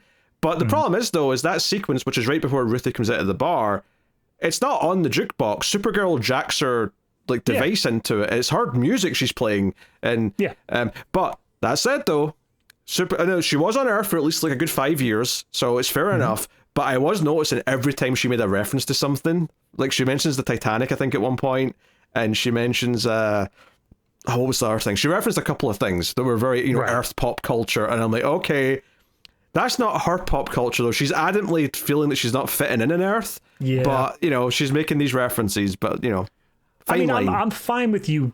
You know, have the character at some point say the line of like, Earth sucks, I don't know if I belong there, because that's kind of her character. Like she's thinking about sticking around on this planet that's a red sun, because she's like, maybe this is where I belong, I can get drunk here. But say like Earth sucks, whatever, but they got good music or something like that. Just something to characterize, to say like, why is it that we don't see any Kryptonian pop culture here? Anything that like from her original world? I mean, she clearly likes the Earth music. She's listening to it fairly frequently. And we also see, I think she's watching like an old black and white movie in her ship at one point, and that's definitely an Earth movie she's watching. Mm-hmm. So, you know, she seems to like the art of Earth at the very least. Yeah. So, yeah. And I'm fine with doing that, but I think that there is room for more characterization there, especially if you're going to say she grew up on this other planet and like had all this other stuff she could have been into. Because realistically, the only thing that she pulls with her is crypto. Like, that's it. Yeah. That's the only thing that comes with her that's like, oh, this is home now. Yeah, who she met Crypto at her mother's funeral, of all places, when he was a puppy. So it's a whole thing. Yeah. I mean, there is something there, like her, like kind of like, because you could almost imagine like Superman saying, hey, like if you want to understand humans a little bit better, you know, here's some movies that are kind of like a nice representation of some stuff. Look, you know, just do the Captain America, here's what happened while you were frozen list. Just do it. Kinda, yeah. But it's interesting though, coming from him though, because he like grew up here as not as an outsider, but as someone who knows he's different, but he did have the experience of growing up on Earth. Yeah. So he gets to kind of recommend, hey, these are the movies that I think best reflect what Earth is and like how good people can be. And then also it's fun to watch something like Alien, but maybe don't take that as a as a documentary. Yeah, I was gonna say, I would love for him to, like, he provides his list and it's just all of the most basic ass, like 12 Angry Men, To Kill a Mockingbird, like things to install truth and justice within you. Oh dear. I think he likes the Goonies. I can see Superman loving the Goonies. Oh, yeah, no, that would be like fourth on the list. That'd be the little jokey item inside all the other very serious ones. Ignoring the fact there's a Superman reference in it, but because that gets into weird, you know, paradox. Yeah, you don't want to, again, don't pull on these threads. They don't work out. Paradox levels of things. But yeah, there's an interesting element there of her liking Earth movies and music to kind of to explore, but they never really go into it. It just kind of is there. So the truck stop scene, she gets the idea of interrogating the tech pirates to figure out where Krem is, and after some enhanced interrogation she gets something. Well, yeah, that's what I was going to bring up there, is that I think it's quite interesting that, well, she does have a line. She's, you know, she isn't going to go around killing people, right? She is willing to kill. We see that by the end, of course, but you know, she's not like Superman. She will happily threaten you with blasting heat vision like next to your head to make it be like, hey, you give me an answer I don't like, I'm going to aim that right at your face. Like, she will threaten you with it. And Superman would never do that. Nah, that's also kind of a thing that I think it's during the bus stop sequence or the truck stop sequence is Ruthie is asking questions just like, oh, like you have all these powers, where do they come from, blah, blah, blah. And Supergirl, well, not Supergirl at this point, but you know, she drops the point. Well, she kind of is, to be fair, very early on, maybe not at the truck stop, but maybe when they go to the planet, like right after, once they get a location to go and search. But she's like, you know, hey, like, you know, where are you from? And she's like, Earth, blah, blah, blah. Well, not from Earth, I'm Krypton, blah, blah. She brings up Superman. It's like, oh, my cousin's Superman. And she even brings up the name, Supergirl. So clearly that name has been given to her in some form already. Maybe even Clark himself suggested some sort of name for her when he was like making the outfit for her and said, hey, you should wear this because I know it's bright and colorful, but that's so that people know we're good and we mean no harm. Like, that's what this is for, kind of thing. It's like, I go under the name Superman and you can be Supergirl. And he's like, wow, that's very demeaning. Yeah, it's always so weird about that. Is she says, oh, why? Because she says, are you Superwoman? She's like, no, I go by Supergirl's the name that I ended up with. And she's like, oh, why? Are you much younger than him? And she's like, about 10 years, give or take. And I was thinking, but they get cut off, like someone interrupts them before she can actually ask the question, why girl and not woman? And I'm like, you cowards. Like, give her a cool reason for why she likes Girl more, or maybe it's not even her choice. Maybe someone came up with it and it just kind of stuck, or whatever it is. But like, they just they bring it up and then they have someone interrupt them so they don't actually have to explain it. My headcanon, if we're going in this sort of movie universe, is that she was presented like Superman was the name given to Superman, obviously, and he presented Supergirl just out of some sheer awkwardness of like kind of just saying that she's immature. Like, he's not like saying like, oh, you know, you're Superwoman, you're ready for that. Maybe he's just like, yeah, you still got some growing up to do. I mean, you're not quite there yet. The simplest explanation is that when he gave her the suit and suggested a name, she was still like 16. Yeah. You know, I mean, fair. Or maybe she just like, you know, maybe she got it really early on. She didn't fully understand like the difference of girl and woman in English, and was still kicking that around. Maybe, or maybe just Lois walked in, like you know, dropped the for Facebook, and she's like, no, girl sounds better. Girl power. That's the brand. Yeah, get that hard G in there. It's gonna really pop. But regardless, I mean, they bring that up a little bit. It is interesting though when this is a later scene when they're having like a conversation, but she brings up that she's actually from Krypton, and that, you know, it's before we get the flashbacks, I think. But like Ruthie's like, wait, you know, I thought everyone died on Krypton when it exploded, and she's like, nah, there's 2 survivors, me and one other, just us. Well, that's the other part, is that was a line directly pulled from the comic when there was a whole issue that was basically just flashback, was Krypton did not die in a day, the gods are not so kind. That did sound familiar when they said that, because I didn't remember that issue all that well, but that line did sound familiar when she said that, and that leads us into the flashback. Yeah. Although, look, just to say it, like, there is an extended part of this 8-issue miniseries that features Comet the Super Horse. And these cowards didn't put him in the movie. No. I mean, they were always going to like trim stuff down. 8 issues is too much to adapt into 1 2-hour movie, but like, they were never touching Comet. No. Never. I just wanted something, one tiny little thing to be like, oh yeah, Crypto the Super Dog, whatever. I got Comet the Super Horse. Anyway, they go to this bar to try and ask people if they know where this group is that Krem leads. And no one wants to talk. This is a yellow sun planet, by the way. This is luckily it's a yellow sun planet, because that's useful. Which, by the way, before they leave the truck stop, Kara buys her like an inflatable spacesuit that you can sort of like turn on, because I'm going to have to fly to this other planet with my powers, so hey, this is so you won't die. It's okay, that's just a fun little bit. It comes around later. It's not used for too much, but it's constantly there. So everyone is like, you know, they don't really want to play ball. Well, they get to this planet, and the thing that is immediately made apparent, I think this was even told by the tech pirates, is Krem's whole thing is the sale of women. He does human trafficking, but, you know, alien races, but women specifically, because their clan, whatever the brigands, I think they're called. Brigands, that sounds right. They are trying to further their thing, but they're a male-only group, so they have to basically steal wives from all these places that they pillage and whatever else. So there's this whole extra layer on top of it there. And when they arrive to this bar, one of the guys is like, I'll tell you whatever you want to know for the right price, and he pulls Ruthie over next to him. Yeah, he tries to buy Ruthie from Supergirl, is basically what happens here. So this is what I was saying earlier, it's parts of this are surprisingly a dark story, where Krem is a sex trafficker of basically young women, even children, and that's kind of what he is, which I want to get into. Our monetization just ran out. That's weird. I want to actually address something here, because as always with a movie like this, a lot of the negativity that comes out, well, there's definitely things to critique in this movie. A lot of it comes from misogyny, right? That is absolutely a thing. And there's absolutely conversations that I have seen examples of over this past week where people have said that Supergirl is just a typical, like, oh, we made the strong female character, what a trope that is. Like, we only don't like Krem because she's the main character, and they don't give us a reason to, like, see him as a proper villain. And I'm like, he is a sex trafficker. What more do you need? If you don't see why he is the villain, if you think that is just forced storytelling, then I'm sorry. Look in the mirror, you pathetic piece of shit. He is arguably worse than Lex Luthor.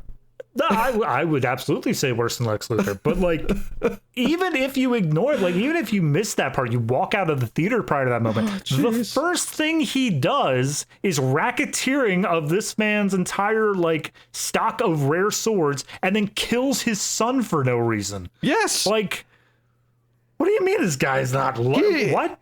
He is so almost comically over the top villainous. There is not a shred of this character that is not clearly the bad guy. No. Nope. Wild to me. I will say, maybe they're mixing it up with the fact that he is charismatic.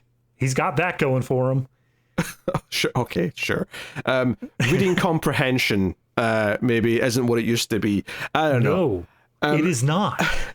So basically, this alien wants to buy Ruthie, and Supergirl's like, hey, how about we arm wrestle for her? And if I win, you tell me what I know, but if I lose, you get both of us. And obviously, we're sitting here going, it's a yellow sun, that this guy is screwed. Yeah. And then this bigger alien comes in, no, I'll arm wrestle you for you. And Supergirl, we're still like, this guy is screwed. Yeah, Supergirl just breaks this alien's arm immediately. And, you know, again, something Superman wouldn't do. But she's willing to break an arm because, hey... Yeah. And we don't feel bad about it because this alien was trying to buy the child. So, like, yes, he is evil enough to enjoy his arm being broken. And then, you know, every alien in the bar, like, takes their weapons out and, you know, we get the whole, you know. Every alien except for one guy they show is still sitting in the back. Yeah. His name is Han Solo. So... yeah, I mean, you know, Lobo makes his entrance. He's actually got a bounty on one of the other brigands, so he's also looking for them.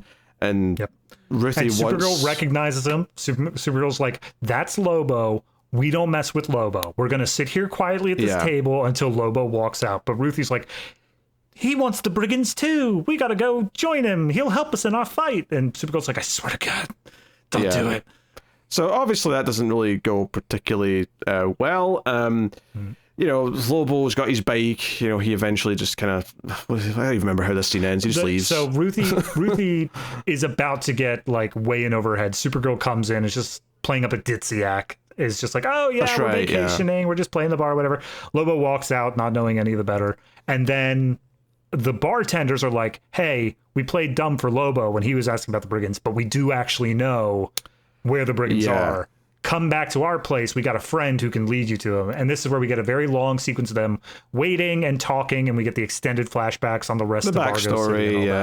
All that stuff. And the big, and we already talked about the flashbacks, of course, but the big thing here is that this set of parents, like their daughter was taken by Krem, and this is them trying to like... I mean, it's kind of actually a bit unclear because like it felt like they were trying to get their daughter back at first, but then it's kind of like, no, they're just trading them for a couple of like cows, effectively. No. I think you misread that. It's so they, as Supergirl comes down and is just like, hey, we've been waiting for a while. Where's the friend who's gonna come and see us? They're like, oh, it's on the way. Here, take this drink. Drink up. We really want you to take this drink. Go ahead. And Supergirl's like, yeah, all right, sure. It's poisoned, of course, but I guess just by virtue of her being under a yellow sun, it doesn't immediately like kill her. She's able to get some milk, try to throw it up, but Krem shows up, and the trade was 2 girls, Supergirl and Ruthie, for their one child. They were trying to get her daughter freed by providing 2 other girls. Yeah, but there was another line that confused that for me, because Supergirl said, oh, what was this for? And like the dad says, oh, 2 of like this alien thing that, you know, produces milk or whatever, right? I could have sworn he just said 2 girls for 1 girl. Like, that's what I remember. It's possibly I'm mixing up exactly what he said, but he definitely said something that wasn't just his daughter, because it stuck out to me, because I thought that's what the trade was for. This is why I'm saying I was conflicted as to what the actual trade was. Yeah, when she said, what kind of milk is this, when she's drinking the milk, and he pointed to the little I know, but I'm saying that his response to the question, what did you give us up for, the answer was not just our daughter, because that would have been easy to remember. Yeah, entirely, Bob. That's what I remember. That's what I remember happening. So I don't know. Got to go watch it again. Pause the review. We'll be back. Yeah, so anyway, regardless though, like the brigands show up, crash right into the wall, and Supergirl's kind of weakened for a bit because of this poison, but she's trying to kind of get back on her feet. And this is kind of the big kind of second act set piece with all this fighting that goes on, where she's flying around, the cage full of the wives or the brides, as they call them, that are in the brigand ship, they kind of fall out at one point, and we see them kind of in their cage. Yeah, Lobo shows up and knocks down the cages. He's not helping. He doesn't care. No. But he's here to get the guy that he is a bounty for, who is, of course, with the rest of the brigands. No. This is the first time in the movie, though, it really feels like Supergirl is like spinning around trying to save people in the middle of everything, and it kind of like costs her Krem, because Krem, like, you know, is snooping around looking for Ruthie, while Supergirl's maybe try to like fight the others and save the brides. Yeah. So to be clear on that, when Supergirl is able to fight back, Krem turns to the parents, like the bartender couple that was going to help Supergirl, quote unquote, and says, she doesn't look very poisoned to me. Because you didn't do your part, I'm going to go kill your daughter. Like, yes. That's just what's going to happen. And so he goes off to do that. Supergirl's too busy fighting the rest of the brigands.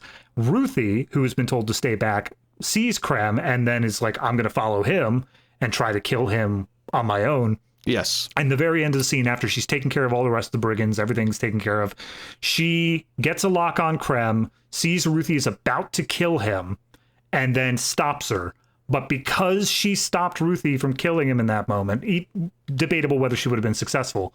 I don't think it is debatable. I think she definitely wouldn't have been successful. She would have probably, you know, she would have maybe got one lucky hit in, and then Krem would have just killed her, like there on the spot. That is absolutely. But no, the ending to this is actually quite dark. But this is like your dark end of second act thing, where she fails to save the fact that both this bartending couple, even though they kind of turned on her, right, but they were doing it for their daughter, seemingly. Both them and the daughter all get killed by Krem. Like, Krem kills them all. They're dead in an alleyway, Martha Wayne style. Like, they're all down. The pearls have hit the ground. I was gonna say, every one of them is wearing pearls. And you know this. And when she flies after Krem, because Krem like teleports out at the last second with his tech, she just misses him. And this is where we get kind of the angry kind of flying up into the atmosphere and like screaming in space. And all that stuff looked great, I thought. Like the actual, like her rippling through the clouds looked fantastic. And then the scream itself, but you couldn't hear it, of course, because in space, no one can hear you scream. Because of that, very effective, worked really well, and kind of motivated kind of her wanting to really go at, not obviously she still wants to save Crypto, that's never went away, but she has extra reasons now to want to stop this bastard for all the things that he's doing and is done, which is good. Right? Yeah, they have a little blow up between Ruthie and Supergirl at this point, so Supergirl's now just like, screw you, I'm going out on my own. Remember, this is all for the dog. Like, I'm just doing this to try to get the antidote for Crypto. Like, I'm not caring about your revenge. So she pins down one of the other aliens and says, all right, you're going to take me to the planet where Krem is. Yeah, because you clearly know. Because there's more to this, though, which, because this is where there's kind of a blunder here in the movie, right? Because she goes to these other aliens, she's like, take me where Krem is, and like, oh, it's on this planet, we'll take you, but you need to wear a sack over your head. So they take her, and she's like, fine, I'll put the sack in my head.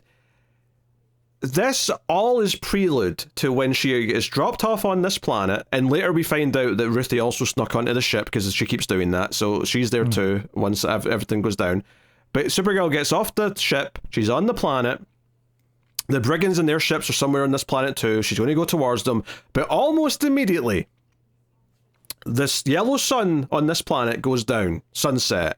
But as that happens, it's almost pitch black style, there's two suns, the other sun comes up, and it's green, which immediately puts her into writhing pain. And it's little Ruthie who like grabs her and drags her to a cave and like tries to help her. She's brought her bag with her outfit in it, all that stuff.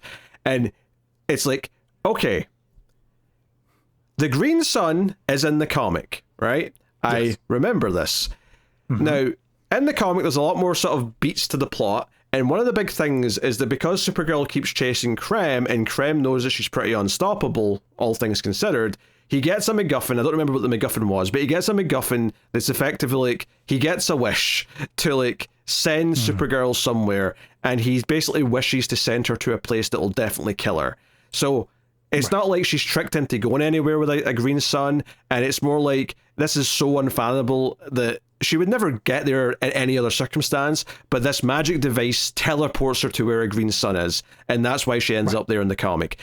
In this movie, the person with X-ray vision has a bag over her head and is just dropped off here, and she has no knowledge that this place has a green sun or that it'll do anything to her. And that just feels like a really convenient bit of writing for the sake of getting her here. Does it not?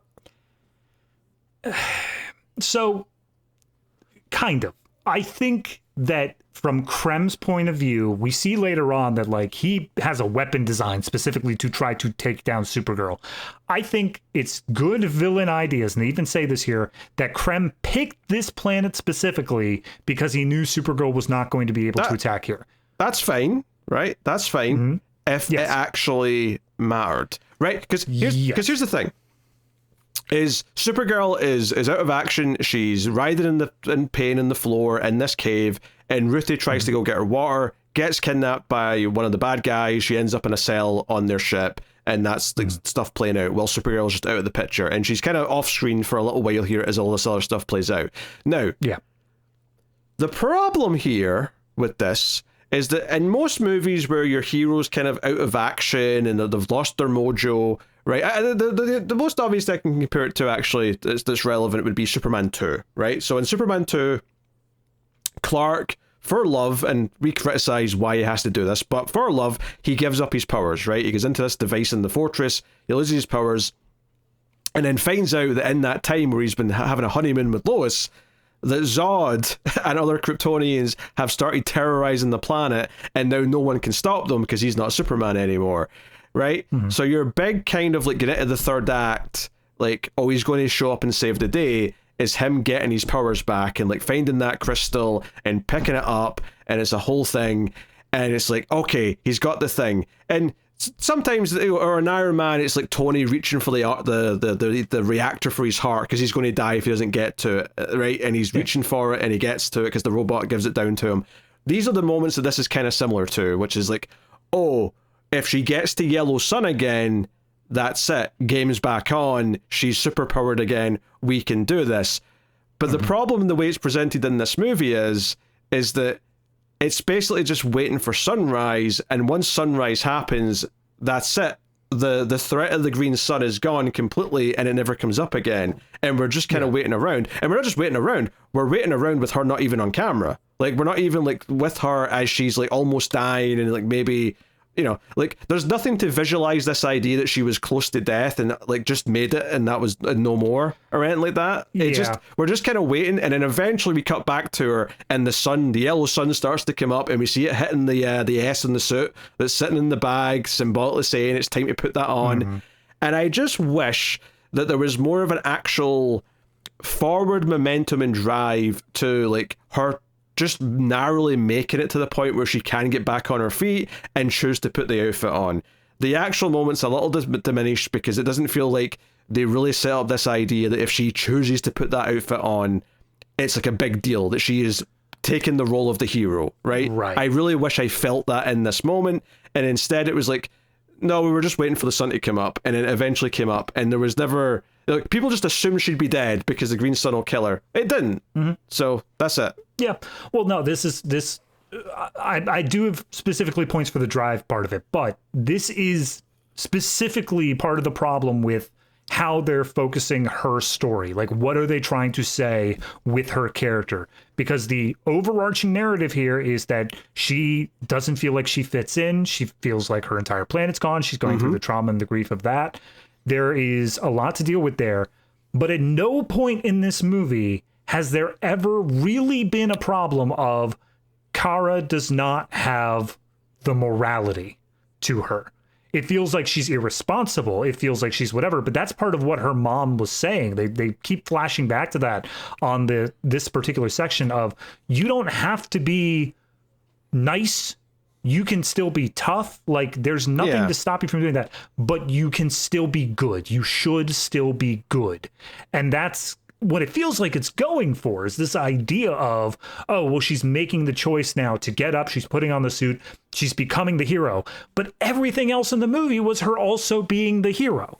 Like, there wasn't any point, like, if there were a thing during the fight with Ruthie where she said, screw your family, like, screw you, I don't care about you, any of that stuff, that'd be one thing. But it's specifically her pointing out, what she points out in the very end is, don't do the revenge thing. The revenge thing is not a good thing. And so there is no change there. There is no growth within that sequence. Again, like, the revenge thing's kind of just weird on its own, so that's like a separate issue. I think, for me, if they just really emphasized this idea of, like, I'm not your hero, kid, stop following me, like, I'm not going to be your hero. It would really, if they sort of lent on that and they really had this idea built up that Ruthie was looking for this savior and looking for someone to, like, look up to, and Kara kept, like, not giving her that and saying, no, I'm not going to be that. Her choosing to put on the bright coloured outfit, which, you know, Superman said in the flashback, this is to let people know we're good and that we're here to help. It would mean something when she puts it on, but it's not enough, right? Like, there need to be more of, like, a definitive choice that said, no, I'm going to choose to be this kid's hero. Like, I'm recognizing that she needs someone, and if she doesn't get someone, she's going to be just as miserable as I am, right? She's going to end up just being as cut off from the world, as being alone and lost, and just never connecting with anyone. So I'm going to give her that, and then by extension, obviously, just sort of be a beacon of light for everyone else who needs, you know, all the brides that are in the cage and everything else that ends up, you know, being saved. Now, here's the other side of the coin that I also think they failed at, which is, like, just, this entire sequence is just a series of failures. Going into this, they show her as she has the sack over her head. We haven't even mentioned was given a pocket watch, effectively, by her dad before she left, and she set this thing to have a timer for 3 days, which is how long Krypto has before the poison will take him. So there was a 3-day timer on all this. We see as she's going to this Green Sun planet, she only has 1 day left, one full, and she specifically says 24 hours at one point, and I'm like, you want to talk about the jukebox? The fact that, like, this alien world is saying, 3 days, and that's somehow exactly 24 hours is weird. But regardless, I mean, like, at the very least,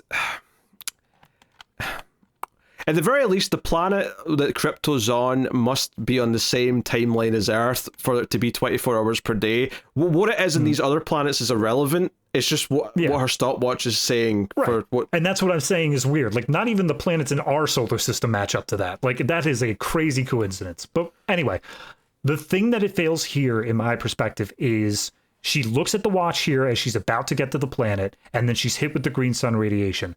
And I think at no point after that does it feel like there is a rush to get the antidote for Krypto. She is knocked out of commission by this green sun. Who knows how long she was out for? We never see the watch again after that point. Yeah, there's a nice little moment where when she's in pain in the cave, I think, where she says, oh, I'm not even going to get to say goodbye to Krypto. And I was like, okay, I feel the weight of, like, her feeling sad about this, right? Yeah. That was fine. I agree, though, like, there's not really that much a sense. It's almost like you forget about Krypto while it's just about saving, you know, having the big third act action sequence, right? Which, by the way, Lobo's around because Lobo was captured by these guys and put in a cell, which... Off screen, somehow, don't ask questions. Yeah, and I'm not even sure how they captured Lobo, given that he can't be killed, but okay, well, fair enough, we'll take your word for it. Also, can I, look, for anyone who doesn't know Lobo, his entire thing is ridiculous healing factor. Like, if you cut off his head, he will be fine. There is nothing that can stop this man. They do absolutely nothing with that. Like, he is not injured in this movie at all. He never gets hurt. And to be honest, I like Jason Momoa is obviously a good fit for Lobo physically and whatnot. I do think that he is just playing Jason Momoa, but with paint on, as opposed to actually playing Lobo. Not that I like Lobo, so I don't really care that much, but I think if you actually like Lobo, there might be a little bit of a disconnect there of him just doing his own shtick. Yeah, I feel like what I always expect from Lobo is more crude. And that's not here. He still feels like he's like movie star, you know? It doesn't feel like he's this space biker. It just feels like he's a movie star who's acting like a space biker. Yeah. And, you know, like, obviously, Ruthie gets out of her cage. She starts sneaking around. And, you know, she chokes out, like, a guy who comes out of the cage to get her. So it's impressive enough for a kid to pull this off. She starts sneaking around the ship. She tries to sneak up on Cram, but it does not go well. He catches her quite quickly, and we get a whole like dangling off the side of the ship and all that and whatnot. But during all of this commotion is when Supergirl, finally gets hit with the ill sun, and we get the big flying in. And I did notice that when she's flying, particularly in the outfit, she does put out the arms in a way that I noticed that in Superman, he seemed to specifically choose not to do that most of the time. He tended to just be like head first kind of thing, where she's doing the classic arms out kind of flying pose, which is interesting. That they fly a little bit differently. I guess it makes sense because the arms aren't actually doing anything. They don't really need to do that to fly, but it's just interesting that that's her instinct to do that, and Superman doesn't. I thought that was a neat little detail. No, I'm sure if you look into it from like a psychological perspective, the idea of her like, she didn't have this growing up. This is pretty fresh to her, and so she feels like, no, I gotta, I have to guide myself. Whereas Superman is just more natural. I think it's just a tick more than anything else. Where like why does Professor X sometimes put that hand out, or like he doesn't need to, but like why does he put it up to his head? He's got his head, the right temple, here to activate. Yeah. It obviously doesn't need to do that, but it's just something he does to help him focus. I guess that's all it is. But. Yeah, so there's some flying around, there's her coming in and grabbing and saving people. There's... At one point, we get the one last little thing where Krem has made a kryptonite arrow weapon system. I do have a complaint with this, actually. Not so much that it exists or that he uses it. I do think it kind of sucks that she shows up in costume for the first time. We get the big full like daylight behind her. She's like, glowing with the sunlight and all that. And she gets like a couple of hits in before she's tranked with kryptonite darts, and I'm like, really? We're not going to let us enjoy a full minute of her being a badass before she gets neutered? Seriously? I would have been fine with her being taken off the field again during the fight. Like, they just have such overwhelming firepower that it does manage to knock her on her ass. I'm fine with it. I'm fine with it eventually. I'm just saying it's so quick when she the hurrah of her coming in costume for the first time. You don't get enough time to enjoy her being Supergirl and feeling the hurrah of that before she's immediately neutered again with the kryptonite dart. That's not even my problem. Like, I could probably stand with it being a little bit later. My problem is the only reason they do this is so that Lobo can enter the fight. Oh, yeah, for sure, yeah. That's fair. Like, that's the part that pisses me off the most. It's just like, oh, she's down, and so Lobo can show up and bash some heads in. Like, no, I'm fine with her being weakened during the fight, because it's a third act fight. She has to have a moment where she might lose at some point, right? Like, it has to happen. But it just, let her go wild a little bit. And obviously, when she goes back to save the brides later on, when they've sort of went away from the ship a little bit, we get her flying through all the debris and all the different bits of the ship that are exploding and all that. And it's solid enough, and she saves everyone. And the bit that's in the trailer that's really good is when she's in like kind of the little pod with like two of the bad guys, and she just like blasts her heat vision at one of them, and he goes flying out the side, and it's like, yeah, they're child sex slavers by all means. Like yeah, you can do anything you blasting. Want right now. Go for it. Get blasting. Go for it. Who cares? Yep. Good stuff. So like, yeah, there's fun stuff in the third act action sequence. Admittedly, because there's all these clouds of dirt and dust because of the explosions and they're on top of a desert, it does just become a bit of the background becomes a bit of a sludge of like generic CG at times, which is one of my critiques often with these third act action sequences in these big movies. So I am curious. This, I think, is the one major standout moment when it comes to the licensed music, which is as we're doing this desert fight scene and all that. It's the big crescendo at the end when she goes full like super, right? Where she's like, oh, I'm going to be the super Kira. I'm going to actually go around and save everyone. And it all happens in slow motion to the needle drop of whatever the song is. I don't know the song. It is an indie pop cover of The Middle by Jimmy Eat World. And it was so bizarre hearing it, but immediately what it reminded me of was the Mr. Terrific scene from Superman, because it's that same kind of style of we're following it from Lois's perspective as Mr. Terrific is just going around beating the crap out of everyone. Yeah, in this one, it's following Ruthie and Supergirl's beating up everyone. And again, I'm fine with the callback. Even some of the poses Supergirl was doing to like protect Supergirl or Ruthie from an explosion were the same ones that Superman did during one of his fight scenes. Like, it's good to have these parallels. I'm fine with it. But that musical choice just took me so off guard because it is so melancholic and like slow, all things considered. And then all these just massive explosions are happening in the background. I mean, honestly, my opinion here is simply that this should have been main theme territory. This should have been blasting whatever your new Supergirl theme is if you had one. Like, if you had one, this is where you blast it at full peak epic quality, have it prolonged, it's playing the entire time, make it feel like we're, like, this would be the equivalent to the moment in Superman last year when he's like, good luck with the killing me, and he flies up and he spins around, and then he spins around with the heat vision, and the main theme's blasting. That's what this moment should be, maybe a bit more prolonged, because it's like her really coming into her own as a hero. But ultimately, they chose the needle drop instead. Yeah. And I will say the other bit of it is, you said that there needs to be a moment in this where the hero might lose. I would argue for this one, we didn't need that, because the more important thing here is the fight for Ruthie's soul. Like, that's all we really needed here. Okay, maybe need was a strong word, but I'm just saying, like, I understand the desire to have, like, her be on the ropes at some point during the final fight. Like, I understand that, and I don't have a problem with it, is all I meant. That's fair. For me, I just feel like the way that the kryptonite is portrayed here kind of cheapens kryptonite moving forward in this universe. Like, the only time we really saw it being used in Superman was in that jail cell sequence, effectively, where he was hit by kryptonite, but then he needed yellow sun in order to get powered back up after the kryptonite was removed. This one basically shows that kryptonite will just dissolve on its own, I guess, like in the bloodstream or whatever. It just disappears given yellow sunlight. Well, yeah, it's still yellow sun helping her heal here. So I imagine if you looked at Superman's blood in that same sequence in Superman, it would be doing the same thing. I mean, I guess. For me, I've always just presumed, like, if you manage to somehow inject Superman with kryptonite, it doesn't matter if he's powered by yellow sun. He's going to have a bad time. I'm sure it's happened, though, and he's ended up all right. Oh, well, yeah, he's still alive, so yes, most likely. So, yeah, I mean, yeah, I guess the thing that I kind of like, the one thing I do kind of like about the green sun thing is the idea that the radiation off a green sun is the same as kryptonite, in the same way that, the radiation off our sun is similar to the radiation off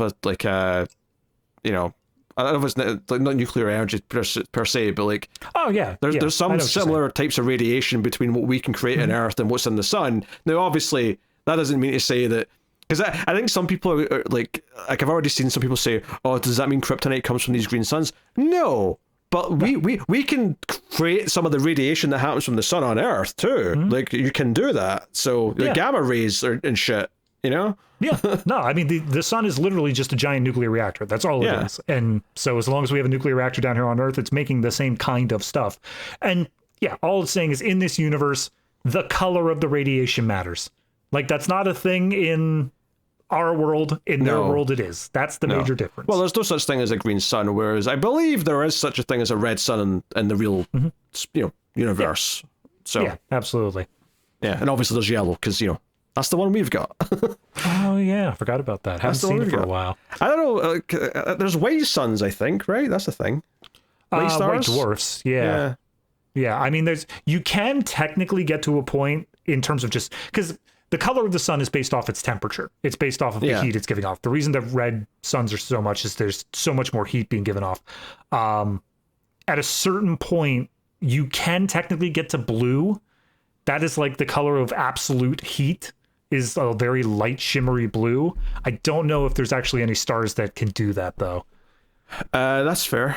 Well, that's one of the interesting things. If you talk about color temperature, it's actually the opposite of what you think it is. I learned this during when I was in university doing camera stuff and lighting stuff. But like, if you're doing it, like, a warm color temperature is actually blue, and a cold color temperature is actually orange, which is the opposite of what you would think it is. Yeah, I got my little ring light here, and I can I don't know if this is going to show up. I'm warm right now.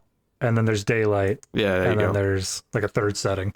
Yeah, so the light we're actually getting from the sun is kind of blue. I don't know if that's why the sky is blue, or if it's like a knock-on effect. No, that has a whole thing with like refraction, and like the blue wavelengths are just the ones that scatter the most easily. Fair enough. Clearly, I'm not an expert in this, but it was interesting to think about that in the context of how kryptonite like is related to the Green Sun, given that she reacts to it in kind of a similar way. Well, I mean, it's also, anytime you read a comic, a Superman comic, and the color green shows up, you're immediately thinking, oh, this is kryptonite. This has something to do with kryptonite. This is going to hurt Superman. Either that or that dick Guy Gardner's walked around the corner. No, I would say if I'm reading a Superman comic, I would still assume like, oh no, this is, even if there's Guy Gardner floating around, I'd be like, nah, it's kryptonite to start with, and then Green Lantern comes in after. Yeah, I mean, honestly, there's some nice moments in this final fight. I don't know if it ever, like, all of the brigands are just kind of generic enemies except from Krem, so it never really feels like there's anything super, like, maybe if we'd actually, I don't know, like, cut to the brides and gave them, like, not like a super big plot or anything, but just, you know, like a couple of scenes where we, like, at least maybe get to know, like, one that we can kind of see as the leader of the girls in the cage, so that we cared about them in a more personal level, you know? Mm-hmm. I think the better option you can have here is take the bartending couple, have one of them, like, say, we have to poison you to save our daughter. The other one's a bit more sympathetic. And as the sympathetic one is dying, he, like, makes Supergirl promise, like, please save my daughter, do whatever. And then have the daughter still be alive up until the third act. Her still be in the She could just be one that we just hold on and say, that's one specifically that's going to represent the whole group. Yeah. Either that or just like maybe like give us one who we see enough to see that they're proactive and try to think of a way out to save the others. So okay, that's the one who's the most sympathetic because she's trying to help the other girls in the cage or something. You know, anything like that. I feel like, honestly, the biggest thing I was having here is that at a certain point, Ruthie needs to do something. Because that was my biggest problem as we were continuing here. Like, what does Ruthie actually do at any given point here? And this fight specifically?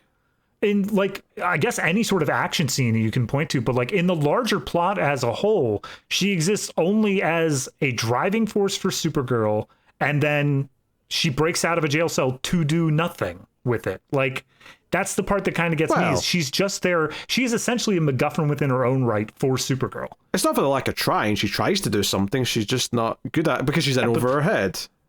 I mean, yes, I get that she's in over her head, but even then, like, her character is not doing anything. It does not have this drive to get involved with the larger plot. It's so focused on this revenge, and that's fine from a character perspective if it felt like she was actually, like, doing it. All right, so this is what I was trying to get to earlier, and I don't want to come off as mean with this. I don't think that this actress did a good job, and maybe it's directorial, maybe it's whatever, but when it comes down to how this character was portrayed, I think I needed this character to be weary for her age. Like, she is in a extremely dark place. She is just on the edge of, like, breaking into this horrible life, and, like, she knows everything is over for her. I did not get that from this performance, and that goes right up until the very end, where even as we get to the point where Supergirl has beaten the ever-loving crap out of Krem, has taken him down, Ruthie goes up, holds out her sword, and is like, I'm going to kill you now for the sake of my family. Like, that is what's going to happen. I didn't buy it. At no point was it just felt like a girl who, even at that point, was in over her head, and not from a point of making a point about the character, but from a point of she doesn't feel like she's earned this moment. I don't disagree with that. I think I don't need her to do that much more from like an action point of view, or like when I say action, I don't just mean action scenes. I just mean like any type of like I think for me, what I need more from her, other than maybe her being more convincing, is that she really is wanting to kill this guy. Is just more of like how she is with Supergirl, and like how Supergirl kind of starts to see her as something that needs to be saved, right? Someone whose soul needs to be kept intact or whatever. The actual moment though, like, so Supergirl's beating up Krem, he's lying there, he can't really do much now, and she's been off to save like the brides. So yeah, Ruthie's got her moment to come up with a sword and do what she wants to do, and Supergirl has to like fly in and stop her. So the way this ends here is that Supergirl says you can't become this, you'll always regret it, so on and so on, which again kind of implies that Supergirl has experience with this, but she doesn't really. Right. I do kind of appreciate the slight edge to this, which is very different from the book, But Supergirl turning around and being like, to quote Amos from The Expanse, I am that girl, and like, you know, like stabs him in the neck to like basically so you can never go after Ruthie. And I'm like, okay, that's kind of dark. I do appreciate though that Supergirl, while she obviously isn't going to go kill any villain, right, for any reason, this guy is so bad that she is willing to just do it. Like, there is a line where she's like, I'm willing to do this. I'm not Superman. I can do this. I kind of appreciate that actually from a Ball's perspective. However, this is where we get to what the writer said about why this is like this versus the comic. So in the comic, from my recollection, and a little bit of just refreshing my memory, is basically Supergirl basically it been said to Ruthie throughout the book, like, you can't do this for this reason, that reason, right? But no need to get into the specifics.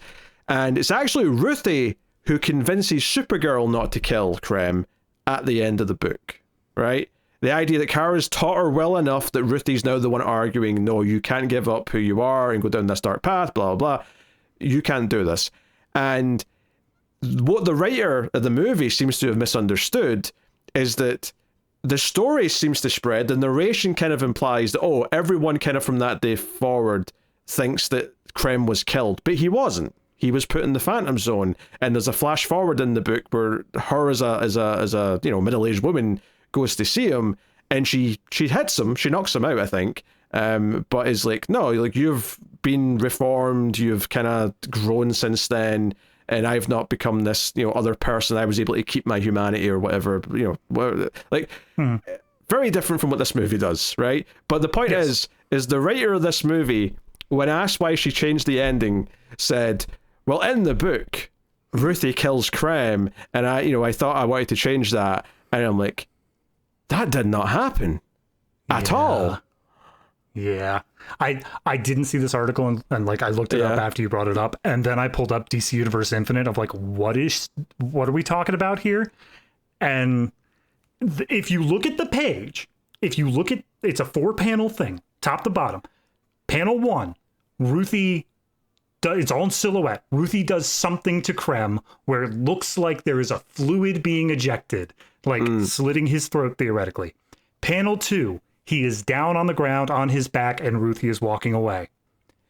Panel 3, you see his arm come up and like hold his head because it's obvious that she has just knocked him upside the chin with her like walking cane or whatever, because she's like majorly elderly at this point. And then panel 4 is just Supergirl walking away as well. So I feel like panel 1, she's like, oh, okay, made up her mind, that was the kill shot, and then didn't quite catch the rest of the page. Yeah, it's such a weird thing. I don't think I've ever heard a writer of like an adaptation of a movie before just say something that's like so like, it's because it's not even like, oh, she's interpreted something a little bit differently than what most of the fans do. No, she's straight up just wrong about this. Like, her comprehension of the scene is wrong, and that is really weird. And obviously it's not a good recipe for a good adaptation, because like even her reasons for wanting to do something different are kind of invalid here. So that's very weird. My only, like, I'm fine with like a misinterpretation or something like that, and like everyone just saying like, okay, well, the story is still good on like what it is, and like just trusting the writer to tell a good story. Where was Tom King? He's working on Lanterns. He wasn't working on this movie.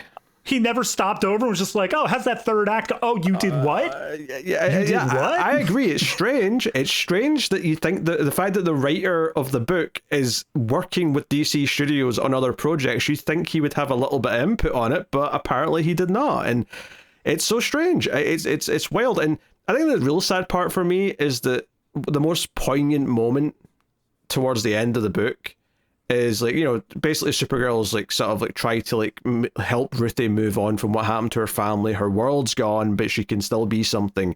But there's this really sad little poignant moment where in her narration she says, I still dream of Krypton. This idea being that she can never truly let go of the thing she lost either. And it's this, you know, it's like a really poignant little character bit.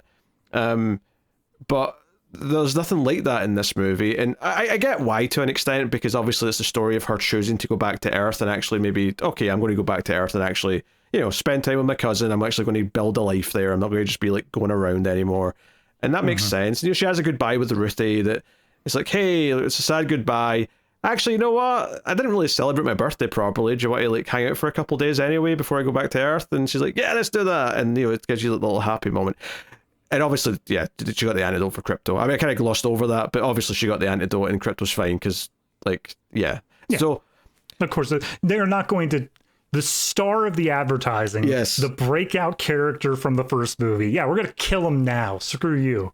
So here's the weird thing, is that I almost think that the final scene of the movie was supposed to be a mid-credit scene, but at some point along the way, they chose to do the titles at the start, so they didn't have that natural midpoint where you do the titles and then it switches to the credits, and that's usually where the mid-credit scene goes.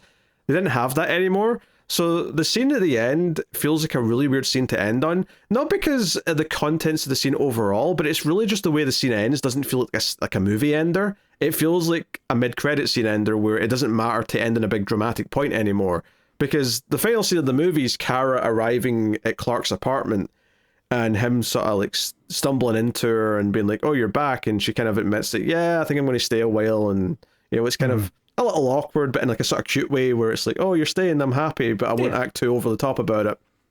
Yeah. And they kind of sit there and it's kind of like not a downer moment because that implies sad, but it's kind of like almost like a delightful, uncomfortable niceness. Yeah. And then it cuts to the credits and I was like, this doesn't feel like a boom, cut to black moment. Whereas the scene before that, where Ruthie jumps in the ship so they can go and celebrate Supergirl's birthday for a bit before she goes to Earth, that ends in kind of a happy, uplifting, music's kicking in moment, and it kind of felt like a moment where, oh, that'll cut to credits, and then we'll get the scene where she arrives back on Earth to have a little one-on-one with Superman in the middle. Maybe I'm wrong, but it felt like this was meant to be a mid-credit scene to me, and then it just got pushed at the end instead. I disagree that the Ruthie bit feels like the cut to black moment for me either. I don't feel like there is a cut to black moment in what we're presented. It's more of a cut to black moment than the Superman scene. That's all I really mean. That's fair. The Superman scene, I appreciate the sentimentality of it. I appreciate the idea of like, hey, I'm glad that you're finally giving this a chance and you're doing whatever. I think that would work as the final scene. It's the extra humor with Crypto, like getting into the trash, that we end on that like undercuts the moment a little bit for me. And that's the part where it doesn't feel right. It feels mid-credity because of that. It feels like, oh, it doesn't matter if this doesn't have like a good ending point. I mean, maybe like if this was supposed to be the final scene, I would say that the way it should actually end is that they hear of something happening and like Superman gets up to go and like fly off to help, and she gets up and like, takes off the trench coat to like reveal her outfit and be like, all right, let's go. And he sort of smiles to be like, oh, you're doing it with me? Oh, great. Yeah. Cut to black. They fly off, sonic boom, cut to black. I would like that a lot more, No, yeah, I did. I think it was a fine enough ending in terms of like a little haha, so funny, but like, yeah, if we're going for something like actually sentimental here, and I think that is necessary for a movie like this, where if you undercut the ending a bit too much, it doesn't feel like we've learned the lesson along the way. I liked, like, it's not earnest enough, I guess, right, because of the extra Crypto stuff. But I think, like, most of the scene I like, there's nothing wrong with it. It just doesn't feel like an ending scene. And like, so just doing that little bit at the end would have helped, or something else, I don't know. Yeah, but I mean, it is tough, especially when a lot of this book is decently faithful to Woman of Tomorrow. Obviously, there were some major changes in terms of, like, Lobo, cutting out some issues, doing whatever, the ending being totally different. But it is weird because when you are adapting something that faithfully, and it is not something that is like adapted in terms of you can't do the way the book ended. You can't jump ahead into the future. You can't do that.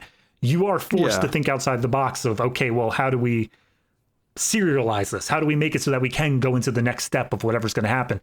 If anything, I think I'd be fine with that being a cut to black moment if maybe we did a mid-credits, not even like necessarily a tease of like Man of Tomorrow or anything like that, but maybe, just having a moment where like she's like doing something with crypto out in Daily Planet, near the Daily Planet or something like that. Just something to show she's in the world now, something to do, something like that. I don't know. But yeah, I agree with you. I do think the ending was kind of just a little bit of like that didn't feel like where we stop.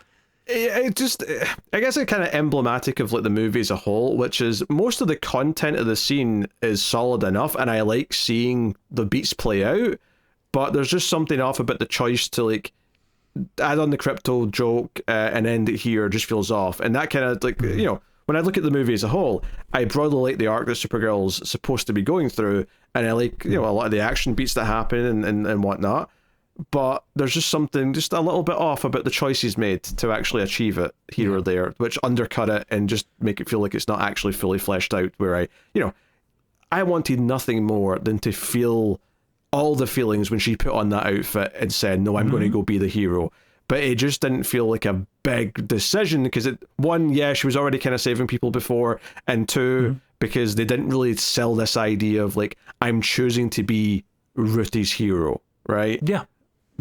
So, no. And that's I think that there are good stories being told in this, but they are conflicting good stories. I think that it's that's not working in sync. That's the other trope that it's supposedly playing on, and in theory it should be working. It's what happens in your, you know, anything where the naive kid teams up with like the kind of the chiseled like service Iron veteran. Man 3, yes, absolutely. Iron Man. No, I was thinking more Man on Fire or any kind of like not Lone Wolf and Cub because that's a baby, but like don't bring up Leon the Professional. I'm just saying it's one of them. Not really. That's a creepy movie where it made me a pervert. So anyway. Some of that movie's uncomfortable. I don't know. I'll admit I haven't watched it in over a decade. No idea. Some of that movie's uncomfortable. And given some of the stuff the director was accused of, it feels really uncomfortable. Oh, I don't even know who the director is. Fair enough. Oh, yeah. So, no, but like that idea of like the chiseled veteran who's given up in the world, growing a heart because the young kid kind of brings it out of them and they've got a reason to want to fight again. Like, that's a classic trope. It works. It's worked many a time. And it feels like this movie kind of forgets to do the part where she really comes to care about Ruthie. I mean, she technically does. It feels like she does at the very end, but it doesn't really feel like we got that moment, that pivotal moment where, oh, I give a crap about her now. It didn't feel like we got that point.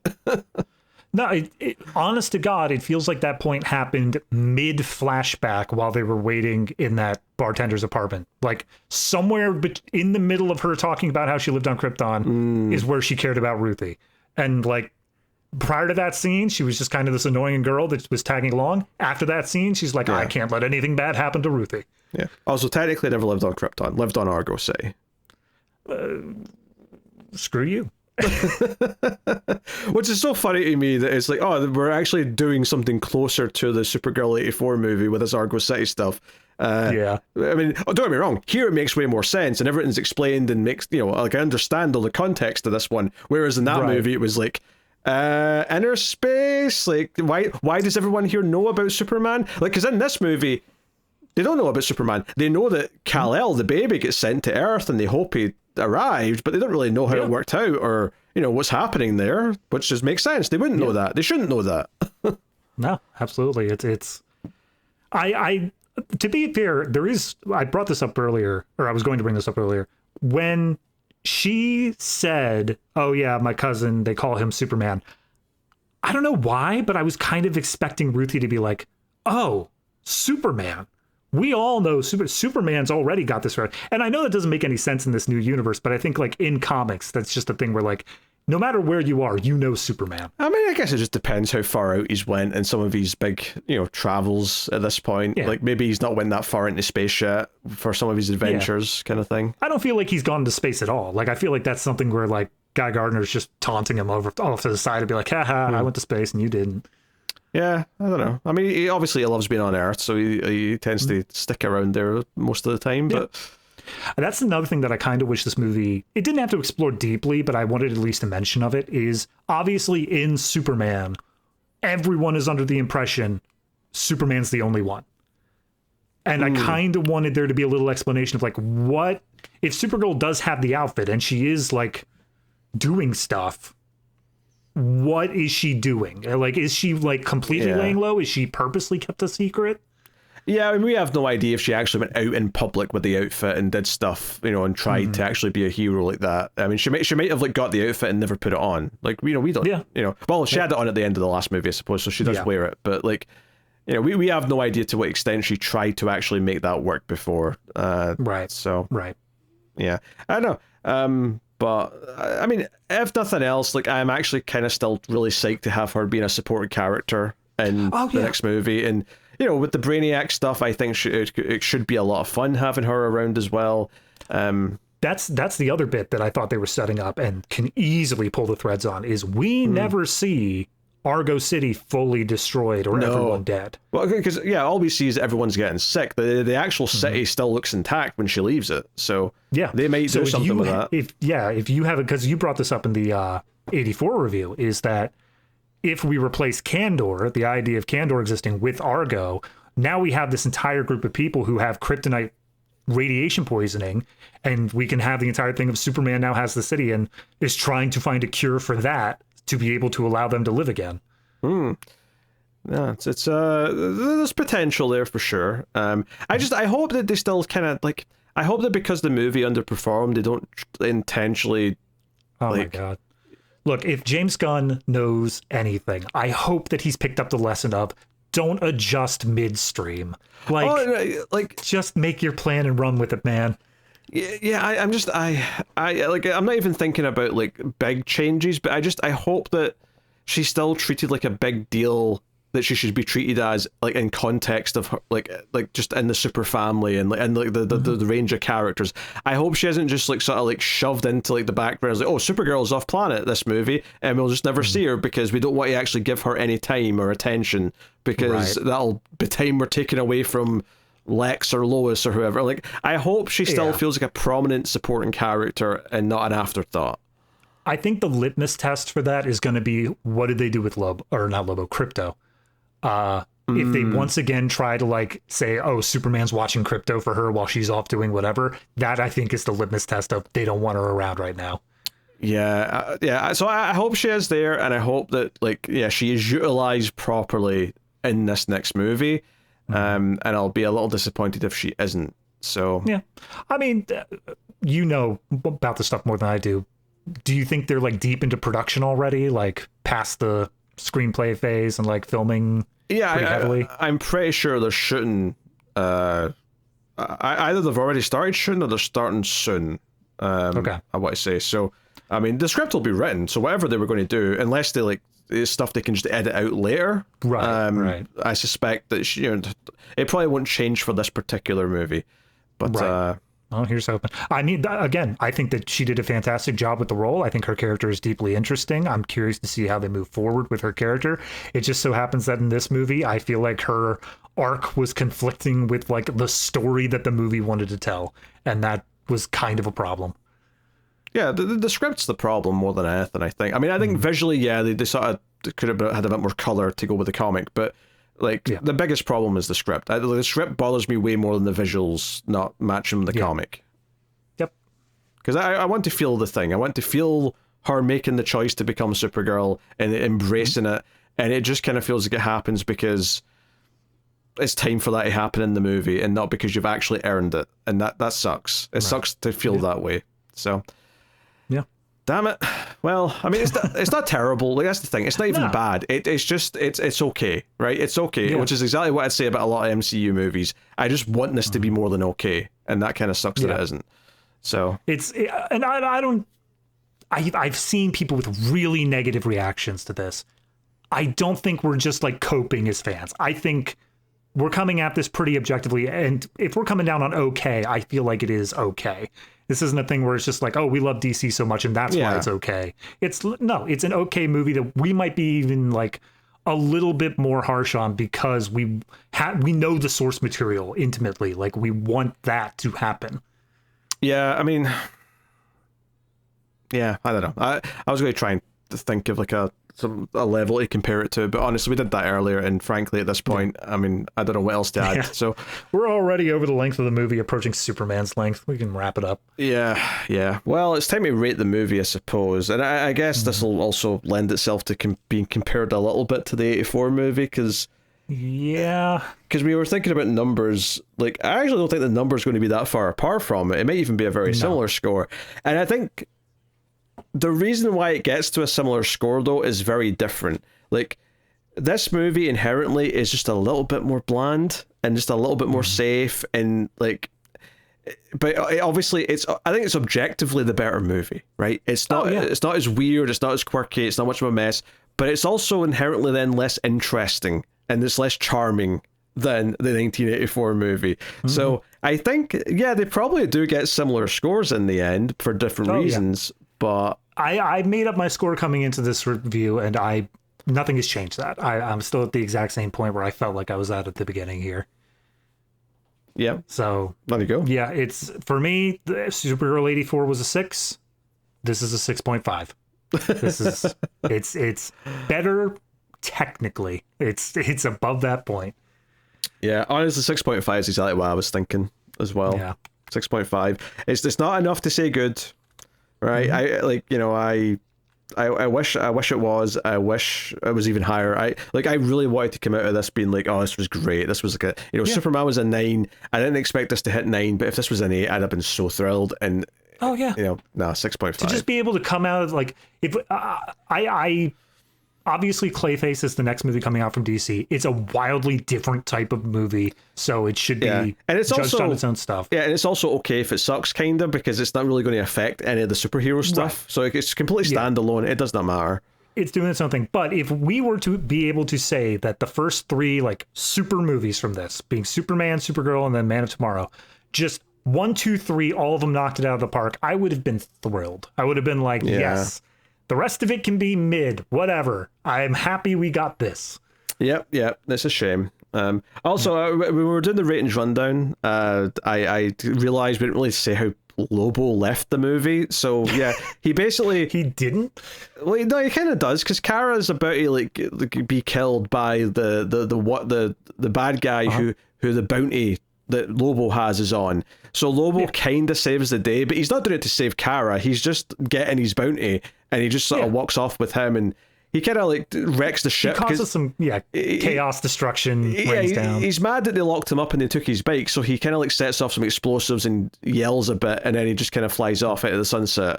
Like Pucci goes back to his own planet. That's literally what happens. Well, don't forget the one final shot where he's watching Supergirl from a far off cliffside as she kills Krem, and he's like, "Oh yeah, all right," and then he just disappears. He just vanishes. So all right, I just realized we didn't bring up how he left. So there you go. It's so unimportant. He's not. If you, he's not important. You can, honest to God, make a Lobo-less cut of this movie. I think it is fully possible to do that. Very lately. So yeah, there you go. Anyway, that's it. Does this make the collection, Pete? It's tough. I mean, at best, it's cutting it close, and to be honest, it's on the low end of cutting it close, I think. Oh yeah. Well, I mean, we have an average score of a 6 for the last movie, and that was cut from the collection. So an average score of 6.5. It's between the two. I would argue cutting it close. I think maybe this is the part where my little DC brain kicks in, and I say, I just can't do it. Please don't put down the dog, Ma. But like, I think cutting it close is where this belongs, but I'm interested in hearing your side. It's very close. It's possible that with time and like when I get over kind of the initial disappointment, I'll appreciate it for what it is in the future and be a little bit more forgiving. But right now there is a little bit of a downer to it. So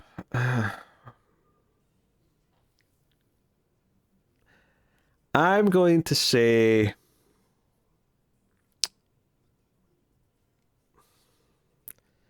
I think it's a cut. On its own merit, I think it's a cut. Ooh. I think, all right, as a completionist thing, if you're collecting all these new DC movies, it's perfectly fine to have this as as the weak link, if you will. And if this is the weakest we ever go, and that's maybe wishful thinking, then that's a pretty good low point to have. But I'll take it. Yeah, I think on its own merit, though, it would probably just be a cut. All right. Well, question is, do I fight for my position or do I meet you down there? Do you fight with the passion for it being a very, very low, cutting it close? What a passionate debate you may have for this. I mean, you were so passionate about being cut from the collection, you had to pause for 30 seconds. All right, I'll meet you down there. I'm upset about it, but I don't have a good argument otherwise. Yeah. I just wish it was more exciting. I wish I had a bit more spark, a bit more fire, and I cared a bit more about what the character sort of goes through in the movie, and it just isn't there. So, I wish there was more Guy Gardner. I definitely don't wish that. That's not what I wish at all. So there you go. That is our thoughts on Supergirl, the new one, to be precise. So what's next on Collector's Cut, you might be asking? Well, because Collector's Cut had 2 episodes this week, there's not going to be any next week. There'll be 2 Ace episodes instead, our sci-fi movie podcast. So check out that if you've never tried that. The Atomic Cinema Experiment, to give its full birth name.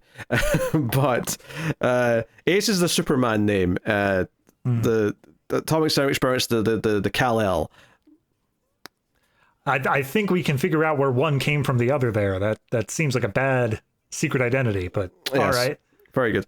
But when we return in 2 weeks, we've got a standalone episode for a Criterion movie. We're going to do Beau Travail. In fact, on that subject, if you're listening to Collector's Cut on the audio feed, I'm going to use next week, when there's no episode, to put up a bunch of our Criterion Cut episodes onto the audio feed.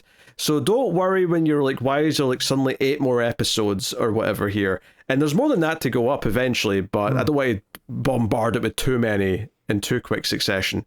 So very good of you to put that warning 2 hours into a Supergirl review. I'm glad to yes, get that. That's I know, yeah, some of you may not see this morning, but hey, that's fine. So yes, we're doing Beau Travail, which is a standalone Criterion Cut or Criterion Collection movie, and we are going to have a Criterion season a bit later in the year. So look forward to that.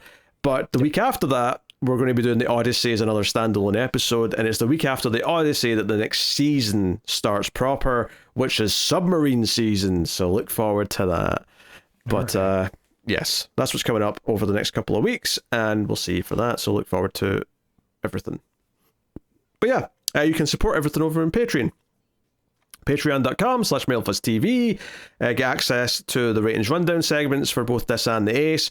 And of course, we do our monthly exclusive show, Extra Reels, where we review some of the worst movies ever made. And to tie into Supergirl, the last one we did was Catwoman from 2004, which was truly abysmal. So let's take everyone who had like really hateful messages on Supergirl and force them to watch that movie and then say, you want to change your opinion? Yeah, you want to see a real bad movie? It is a real bad movie. So there you go. But yes, thanks to everyone who does support us. It really does help keep the show coming. So yeah, it's a bit of it's like, again, not a bad movie, but it's just okay. And I think the hope was that it was going to easily be better than the 84 movie, and it's not as easy as it should be. Like, it is technically better, but it's only technically better. Yeah. It's a shame. And all the wrong lessons are going to be learned from this. Like, oh, absolutely. Like, female superhero movies are going to be put on ice again. You may get Wonder Woman eventually, because Wonder Woman is just big enough, but that's it. And that sucks. You're never going to see that solo Catwoman movie from the Pattinson universe. It's all going away. Yep. And hell, the Batgirl movie didn't even get released. That just that was put on ice before it even came out. So Jesus. Yeah, I know, wild stuff. Anyway, that's the show, everyone. That's been Collector's Cut. So thank you very much for joining us. We do appreciate it. Keep watching movies, and if you can get it, it's always nice to have diplomatic immunity.